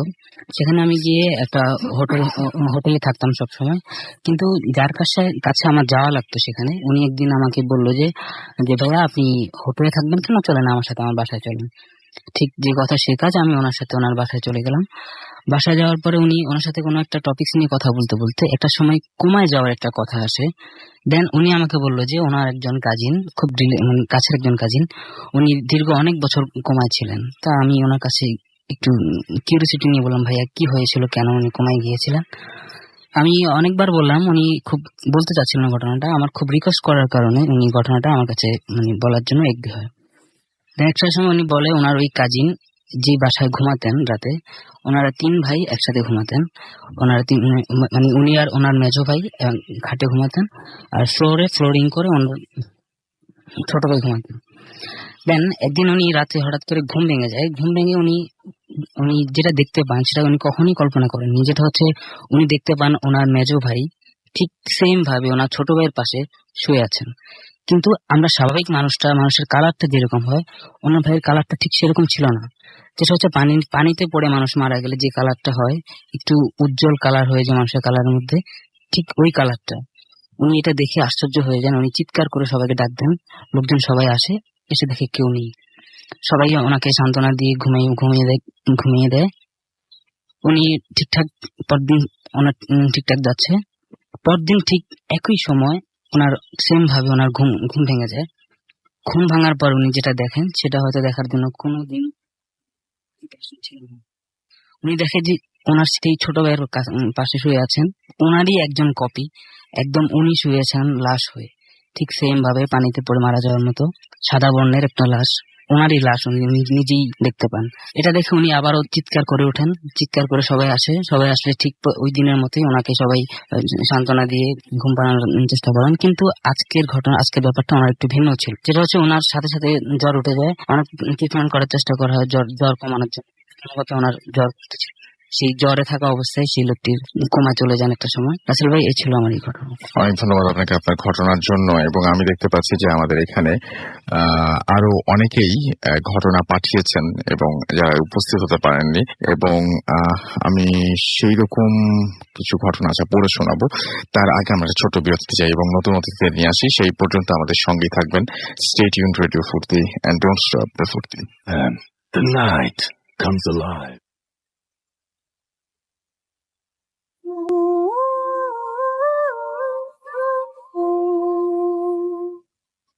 The night comes alive with গ্রামীণ ফোন। এবং এই বৃষ্টি যখন হচ্ছে সমস্ত বাংলাদেশের বিভিন্ন জায়গায়, সেই সময় আশা করছি সবাই আমাদের সাথে অনেক বেশি এনজয় করছেন। এবং আপনাদের সবাইকে অনেক অনেক ধন্যবাদ আমাদের সঙ্গে থাকার জন্য এখন পর্যন্ত। এবং আমরা এই মুহূর্তে যেটা করতে পেরেছি আপনার জন্য, সেটা হচ্ছে একটা ইমেল পড়ে শোনাতে পারি। সেই ইমেলটি পাঠিয়েছেন আমাদের একজন লিসনার, এবং তিনি লিখেছেন যেভাবে সেভাবেই বলি। আমাদেরকে লিখেছেন, তার প্রথমে তার নাম আসাদুল্লাহ আল গালিব, তার ঠিকানা হচ্ছে জামগ্রাম, তাহেপুর, বাগমারা, রাজশাহী। ঘটনাটা পড়ে শোনার জন্য অনুরোধ করেছেন তিনি। লিখেছেন, হ্যালো রাসেল ভাই, আমি জানি আপনি ভালো আছেন, আপনি সবসময় ভালোর দলে। ঘটনাটি আমার এক বড় চাচুর সাথে ঘটে যাওয়া এবং তার কাছ থেকে শোনা। আমি যেভাবে শুনেছি সেভাবে বলছি। ঘটনাটি আজ থেকে 2 বছর আগে ঘটে যাওয়া একটা ঘটনা, এবং সেই 2 বছর আগে এক ভয়ঙ্কর রাত্রি। এবং তার আম্মু অর্থাৎ আমার দাদি সেবার রাজশাহী মেডিকেলে ভর্তি ছিলেন কোন একটা বড় অপারেশনের জন্য। এবং ঘটনার দিন বেশ বৃষ্টি নামছিল, কারণ সময়টা ছিল বর্ষাকাল। ধরে নিতে পারি যে আমাদের আজকে রাতের মতোই একটা রাত।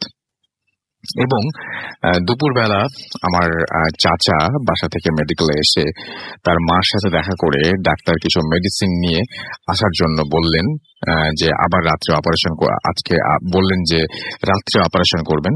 তিনি লক্ষ্মীপুর বাজারে গিয়ে যখন মেডিসিন নিয়ে আসবেন, ঠিক সেই সময় তখনই মেডিকেলের মেইন গেটে একটা লোকের সাথে ধাক্কা খেলেন এবং মেডিসিন গুলো পড়ে গেল। বৃষ্টির কারণে আকাশে অনেক মেঘ থাকায় তিনি সেদিন দুপুর বেলায় মনে হচ্ছিল যে অনেক অন্ধকার। চাচা এক হাতে ছাতা ধরে আরেক হাত দিয়ে ঔষধ তোলার চেষ্টা করছিলেন। হঠাৎ লোকটি এসে বলল, সরি আমি তুলে দিচ্ছি। চাচা অবাক হয়ে লোকটির দিকে তাকিয়ে দেখলেন যে লোকটির চেহারা একেবারে ভিন্ন রকম। উচ্চতা ছিল প্রায় 6 ফুট, গায়ের রং ছিল কালো কুঁচকুঁচে, আর গলায় মনে হচ্ছে রশ্মি বেঁধে রাখলে যেমন দেখায় ঠিক তেমন। অনেক লোকজন থাকার কারণে চাচা ভয় পাননি, কারণ মেডিকেলে অনেক রকম লোক থাকে। তাই চাচা তখন ওষুধ নিয়ে ফিরবেন, হঠাৎ লোকটির দিকে তাকিয়ে দেখলো যে লোকটি পেছনে মনে হচ্ছে কেউ যেন খুব বাজেভাবে কুপিয়েছে এবং অবিরাম রক্ত পড়ছে। তার সাথে চাচার বড় ভাইয়ের সাথে দেখা হলো। বড় ভাই বলল যে কিরে, বড় ভাই যেটা বললেন যে কিরে এতক্ষণ লাগে ওষুধ নিয়ে আসতে, সেই 3টায় গেলি, এখন কয়টা বাজে দেখে 8:45। চাচা অবাক হয়ে তার বড় ভাইয়ের দিকে তাকিয়ে বলছে, আরে আমি গেলাম আর আসলাম, 4 ঘন্টার বেশি সময় লেগে গেল। কিন্তু ব্যাপারটা হলো মেডিকেল থেকে বাজারে যেতে এত সময় লাগার কথা না, এবং 20 মিনিটের মধ্যেই প্রায় চলে আসার কথা, এবং তার চেয়ে কম সময়ে আসতে, এবং 20 থেকে 30 মিনিট তার চেয়ে কম সময় আসতে পারবে। এদিকে তার ফোনে যে প্রায় 30 বারের মতো ফোন এসেছে তাও সে বুঝতেই পারেনি। সেখানে আর কথা না বাড়িয়ে চলে গেল ডাক্তারের কাছে। গিয়ে মেডিসিনের পরে চাচা ভাবতে লাগলো, এবং মেডিসিন দেওয়ার পরে ভাবতে লাগলো যে আমার সাথে কি হলো এটা। আমি মোটে সময় নিলাম 30 মিনিটের মতো, আর দেখছি এত সময় লাগলো। তখনই মনে পড়লো ওই লোকটির কথা, যে লোকটিকে সে যে অবস্থা তাতে মেডিকেলে ভর্তি থাকার কথা, কিন্তু সে বাইরে ঘুরে বেড়াচ্ছিল। যা হোক, সে রাত্রে দাদির অপারেশন হলো ভালোভাবে। রাত্রে থাকার জায়গা না থাকায় মেডিকেলের বারান্দায় বিছানা পেতে শুয়ে পড়লো একা। আর তার বড় ভাই বাড়ি গিয়েছিল, ওয়ার্ড নাম্বারটা আর বললাম না। রাত প্রায় তখন 12টা, এবং রাত 12টা চাচার ঘুম আসছে না। এমনিতেই বৃষ্টির কারণে ঠান্ডা ঠান্ডা, তারপরেও চাচা কেমন জানি একটু গরম লাগছিল, এবং বারান্দা দিয়ে অনেক লোকজন যাওয়া আসা করছে, তাই খুব একটা কিছু মনে করছেন না তিনি। চাচা হঠাৎ ঘুমিয়ে পড়লেন। কিছুক্ষণ পর চাচা খেয়াল করলেন কেউ তার শরীরে হাত দিয়েছে। চাচার ঘুম ভেঙে গেল। উঠে দেখে তার বড় ভাই। তখন বলল, কিরে তুই কি করছিস, আর ঘুমাসনি কেন? তার ভাই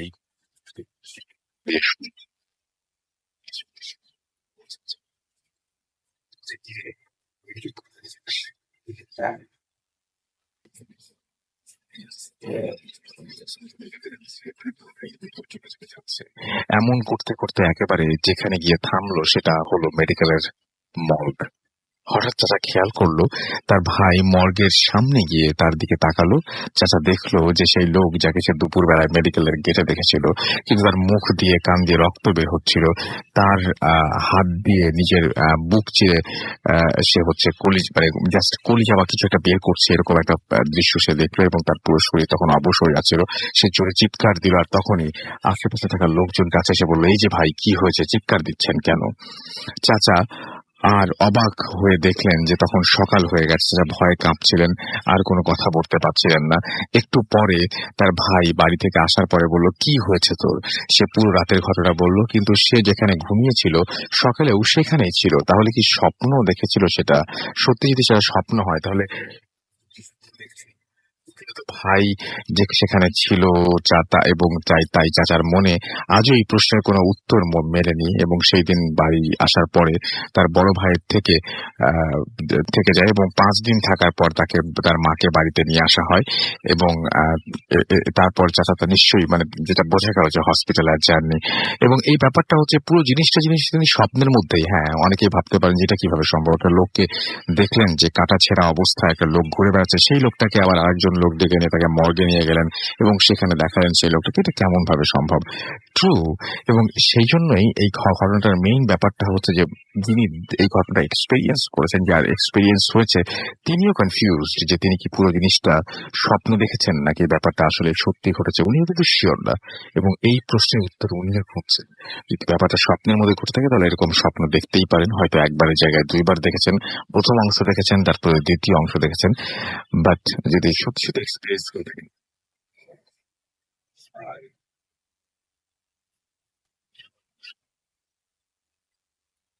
হয় আজ এরকম ধরনের স্বপ্ন আমরা কেউ দেখতে চাই। যাই হোক, রায়হান ইসলাম ফেসবুকে লিখেছেন যে আমরা 8 জন মিলে শুনছি। তন্ময় চক্রবর্তী আমাদেরকে লিখেছেন ভূত এফএম রক্স, ফেসবুকে পড়ছে এগুলো। আব্দুল আহাদ কামরান আমাদের ময়মনসিং থেকে লিখেছেন, ঢাকা থেকে আমাদের সাথে আছেন। এছাড়াও আহানাফ জরিফ আমাদের ঢাকা মতিঝিল থেকে আমাদের সঙ্গে রয়েছেন। খুলনা থেকে আমাদের সঙ্গে রয়েছেন মারিনা আজম মুক্তা। জুয়েল রানা আমাদের সাথে রয়েছেন। অনিক আমাদের সাথে রয়েছেন নরসিংদী থেকে। এছাড়াও আমাদেরকে দেখতে পাচ্ছি আমাদের সাথে রয়েছেন স্বপ্নীল আহমেদ সহ আরো অনেকে। এবং আমাদেরকে যারা SMS করছেন তাদের SMS আমরা একটু পড়ে ফেলতে চাই। এবং আমাদেরকে SMS করছে হৃদয় ডিএসপি বংশাল, মুকিম বাজার, পুরান ঢাকা থেকে। লিংক রোড বৈশাখ, আচ্ছা লিংক রোড থেকে নামটা পড়তে পারি, আগে নামটা লিখবেন প্লিজ, তারপরে জায়গার নাম। সুপ্তি বর্ণ এবং রিয়া আমাদের নেত্রকোনা থেকে SMS করেছেন। সাগর বরগুনা থেকে আমাদের SMS করেছেন। লাস্ট স্টোরিটা ভালো লেগেছে সেটা জানিয়েছেন। উচ্ছ্বাস খুলনা থেকে আমাদের SMS করেছেন। রতন বাগেরহাট থেকে আমাদের লিখেছেন। আমাদের এখানে লিখেছেন ইমন ময়মনসিং থেকে। শামীম ঢাকা থেকে আমাদের সাথে রয়েছেন। জুবায়ের খিলগাঁও থেকে আমাদের সঙ্গে আছেন। আমাদের সাথে রয়েছেন রিকিয়া চিটাগং থেকে। এছাড়াও ফিরোজ ওয়াবদা খুলনা থেকে আমাদের সাথে রয়েছেন। শুভ ওয়াসা রাজশাহী থেকে আমাদের সাথে রয়েছেন। এবং তিনি বলছেন যে রাজশাহীর ঘটনা শোনাবার জন্য থ্যাঙ্কস দিয়েছেন তিনি, এবং বলছেন যে ট্রু স্টোরি। আমাদেরকে এছাড়াও দেখতে পাচ্ছি ফুর্তি ইকবাল আমাদের সাথে রয়েছেন নারায়ণগঞ্জ থেকে। এছাড়া আমাদের সাথে রয়েছেন আরো অনেকেই। মোহাম্মদ জয়নাল আবেদিন আমাদের সাথে রয়েছেন নোয়াখালী থেকে। এছাড়া হাসান খান সিলেট থেকে আমাদের সাথে রয়েছেন। টুর্য মোহাম্মদপুর থেকে আমাদের সাথে রয়েছেন। 3 মাস থেকে তিনি ডেইলি শুনছেন। এবং ফয়সাল সিলেট থেকে আমাদের সাথে আছেন। দিশা ময়মনসিং থেকে আমাদের সাথে রয়েছেন। ইব্রাহিম হুসাইন ধানমন্ডি থেকে রয়েছেন। আরাফ রয়েছেন উত্তরা থেকে। এবং এবং তিনি বলছেন I am one of the best fans. আচ্ছা ওকে।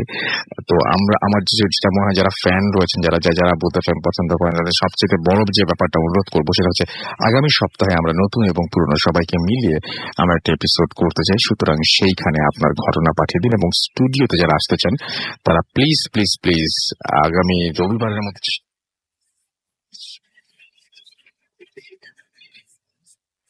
যেটা করতে পারি সেটা হচ্ছে যে এখন আমরা পরবর্তীতে আরেকটু ঘটনা শুনতে পারি। এবং আমাদের আরো একজন অতিথি সবাই স্টুডিওতে আছে, তার কাছে চলে যাচ্ছি আমরা।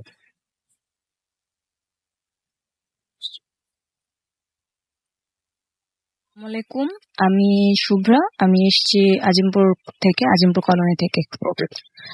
থ্যাঙ্কস ভাইয়া আমাকে আসলে কাহিনীটা বলতে দেওয়ার জন্য। আমি একটু সংক্ষিপ্ত করে বলছি। ঘটনাটা আসলে আমার এক ভাইয়ার। সে ভাইয়া তো রিসার্চ ফার্মে জব করে, তো ওনাকে ফিল্ডে যেতে হয়। ফিল্ডের কাহিনী টাহিনী ওনার কিছু আছে। তো ওনার একটা কাহিনী আমার সাথে উনি শেয়ার করেছিল, খুব ভয়ানক একটা কাহিনী আমার কাছে মনে হয়েছে। সে কাহিনীতে আমি ভাইয়ের নামটা একটু বলি। ভাইয়ের নামটা হচ্ছে হামিদ হোসেন। তো ভাইয়া যেটা বললো আমি সেভাবেই বলছি। উনি সিলেটে একবার গিয়েছিল রিসার্চের কাজে। তো ওনার কাজ শেষ হয়ে যায় রাত 10টার নাগাদ। রাত 10টার দিকে যখন তার কাজ শেষ হয়ে যায়, তিনি চিন্তা করেন যে আমি এখন আবার হোটেলে থাকবো, তার চেয়ে রাতে জার্নিটা করে সকালবেলা বাসে চলে যাই, বাসায় গিয়ে রেস্ট নেই। তো যথারীতি উনি 11টার দিকে পৌঁছে 12টার দিকে গাড়ি ছাড়লো। সে গাড়িতে উঠে ঘুম ভাব হয়ে ঘুমিয়ে গেলেন। ঘুমানোর পরে ওনার কাছে প্রায় 1-1.5 ঘন্টা পরে উনি হুট করে জেগে যায়। জেগে যাওয়ার পরে আশেপাশে তাকিয়ে দেখে বাসে কোনো মানুষ নেই, পুরো ভর্তি বাস, অথচ উনি জেগে দেখে যে কোনো মানুষ নেই, কোনো প্যাসেঞ্জারই নেই। দেন সে উঠে চিন্তা করে যে বাসে প্যাসেঞ্জার নেই, কোনো সমস্যা হলো কিনা বা কোনো গাড়ি নষ্ট হয়ে গেল কিনা।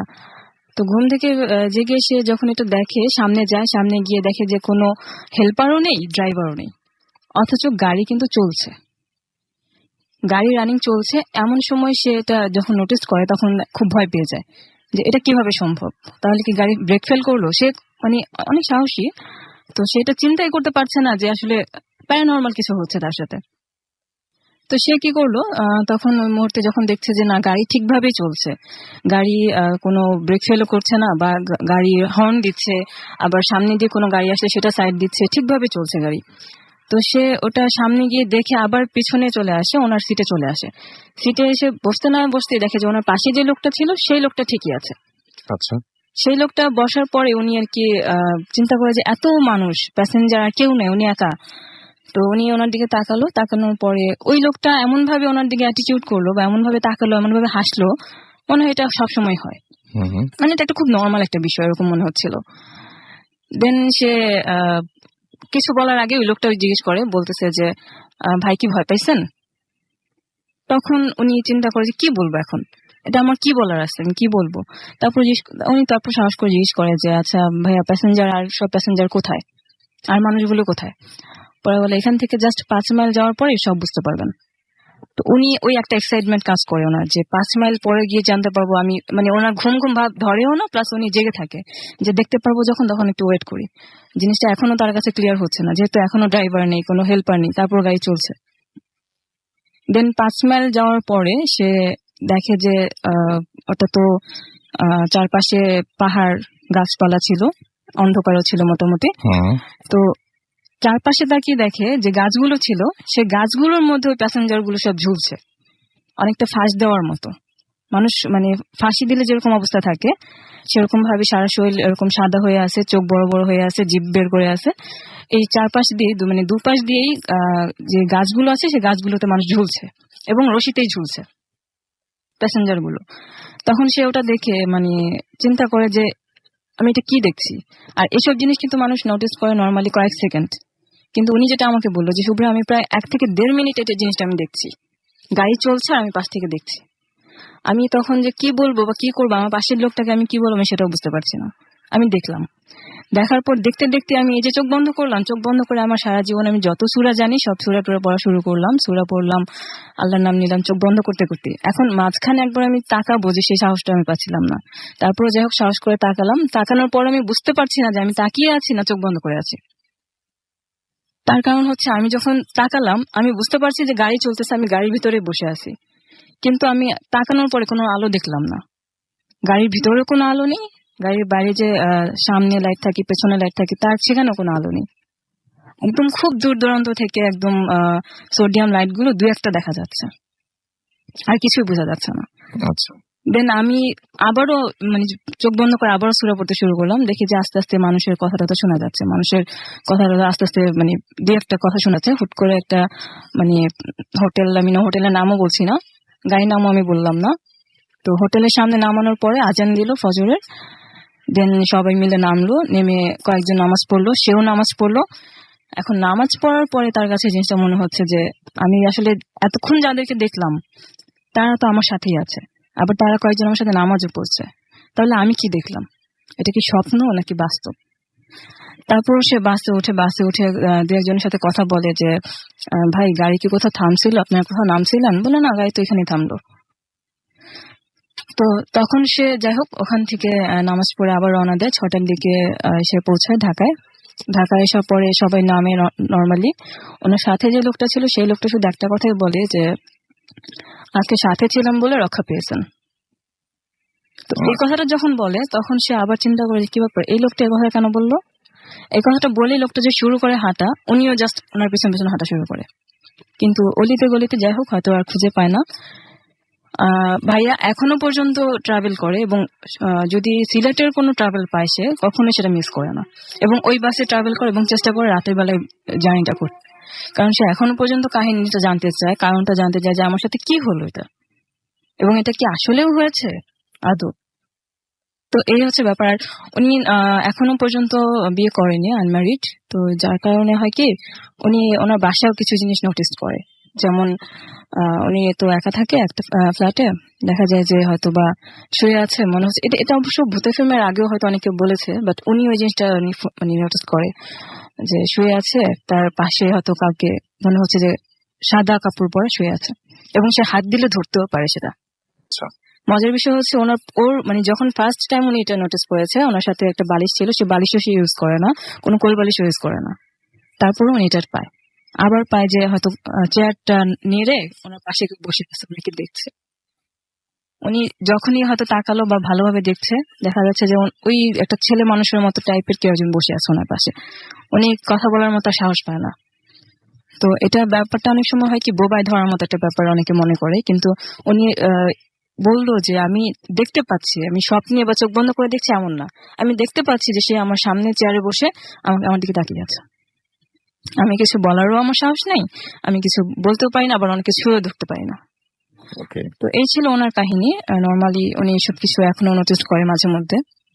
ওকে, থ্যাংক ইউ সো মাচ আপনার ঘটনার জন্য। আপনাকে অনেক ধন্যবাদ। আমরা ধন্যবাদ ভাইয়া। কালকে সন্ধ্যাবেলার যে খবর, সেই খবর অনুযায়ী যে Roanu was about 860 kilometer or 860 kilometer southeast of Chittagong port and 840 kilometers southeast of Cox's Bazar port and 705 kilometers southeast of পায়রা পোর্ট। সো এটা হচ্ছে আমরা সবাই যে এখনো আশা করছি যে এটার অনেক দুর্বল হয়ে যাবে এবং অনেক উইক হয়ে গিয়ে তারপরে আমাদের এখানে হয়তো বৃষ্টি বা অন্য কিছু একটা এফেক্ট পড়বে, বাট সিডারের মতন কোনো ভয়ঙ্কর কিছু ঘটবে না এবং সেরকম ঘটবে এতটা স্ট্রঙ্গারও না, এটা মানে স্ট্রং না এতটা সিডারের মতন। বাট আশা করছি যে সবাই যে আপনাদেরকে যারা আছেন চট্টগ্রাম, মংলা, এই সমস্ত জায়গায় রয়েছেন, তারা প্লিজ একটু চেষ্টা করবেন যে সেই কর্তৃপক্ষের কথা অনুযায়ী নিরাপদ স্থানে পৌঁছার জন্য। আপনাদের জন্য অনেক ভলেন্টিয়ার অলরেডি কাজ করছেন, যেটা আমরা পত্রিকায় পড়তে পারছি, এবং অলরেডি অনেক জায়গায় শেল্টার তৈরি করা হয়েছে যেখানে সবাই সেফ চাই, সবাই এবং একটা মানুষও যেন কোনো ধরনের কোনো ক্ষতির সম্মুখীন না হয়, এটাই আমাদের আশা থাকবে। তো যাই হোক, আমি দেখতে পাচ্ছি যে ফেসবুকে আমাদেরকে অনেকেই লিখছেন এবং আমাদের রেডিও ফুর্তি যে পেজ রয়েছে www.facebook.com/radio.furti, এখানে লিখেছেন আদিত্য সরকার হিমেল, সৌদি আরব থেকে। অবশ্য যদিও তিনি এখন পর্যন্ত রয়েছেন ময়মনসিং এর কোনো একটা জায়গায় কাজ করছেন, কিন্তু তিনি এখানে সৌদি আরব কেন লিখেছেন আই ডোন্ট নো, আপনারা জিজ্ঞেস করতে পারেন তাকে। আমাদের রেডিও ফুর্তির পেজে তিনি লিখেছেন। জাহাঙ্গীর আলম রুবেল আমাদেরকে এখানে লিখেছেন যে রাসেল ভাইয়া কিশোরগঞ্জ থেকে তিনি শুনছেন আমাদেরকে। রুবেল হৃদয় আমাদের সঙ্গে রয়েছেন, আমাদের সঙ্গে রয়েছেন মেঘহীন নীল আকাশ, এছাড়া আমাদের সঙ্গে রয়েছেন এমডি ইব্রাহিম খান নাবিব নাইব, এছাড়াও হিমেল হাসান আমাদের সাথে রয়েছেন, নওরিন নিশাত শান্ত নাকি এটা সেয়ন্তী, আচ্ছা নওরিন নিশাত সেয়ন্তী আমাদের সাথে রয়েছেন, এবং তিনি লিখেছেন যে তিনি জিবরান ভাই, সুমন ভাই, সাকিব ভাই তাদেরকে অনেক মিস করেন। রাইট, আমরাও খুব মিস করি এবং আমরা চাই যে সত্যি যদি আবারও একসাথে কাজ করা যেত, যদি সবাই যদি ব্যস্ততা কমিয়ে যদি একসাথে কাজ করতে পারতাম তো ভালো লাগতো। এমনি আমাদের এখানে লিখেছেন আমি পলাশ, এছাড়াও দেখতে পাচ্ছি আমাদের এখানে আরো অনেকেই ফেসবুকে লিখছেন রেগুলার। আমাদের সাথে লিখেছেন যে মনির আব্বাস, এছাড়াও আকবর শিকদার আমাদের সাথে রয়েছেন, আমাদের সাথে রয়েছেন শামসুল হক, আমাদের সাথে রয়েছেন আদিত্য সরকার, হিমেল সহ আরো অনেকে। তো আপনি যদি আসতে চান, আপনি যদি SMS করতে চান, তাহলে মোবাইলের মেসেজ আপনাকে টাইপ করুন ফুর্তি FORTI ফুর্তি স্পেস দিয়ে লিখুন আপনার নাম, স্পেস দিয়ে আপনার মেসেজ পাঠিয়ে দেন 940 নাম্বারে। আমাদের যদি ইমেল করতে চান, আমাদের ইমেল অ্যাড্রেস হচ্ছে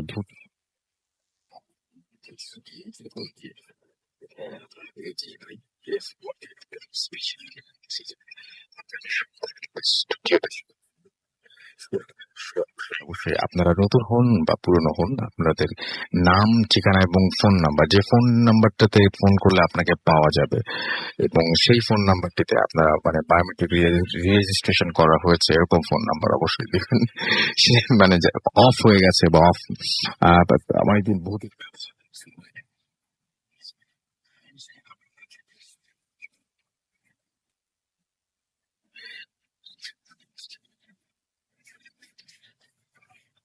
সঙ্গে থাকবেন, কোথাও যাবেন না।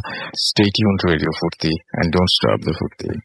The night comes alive with Ram.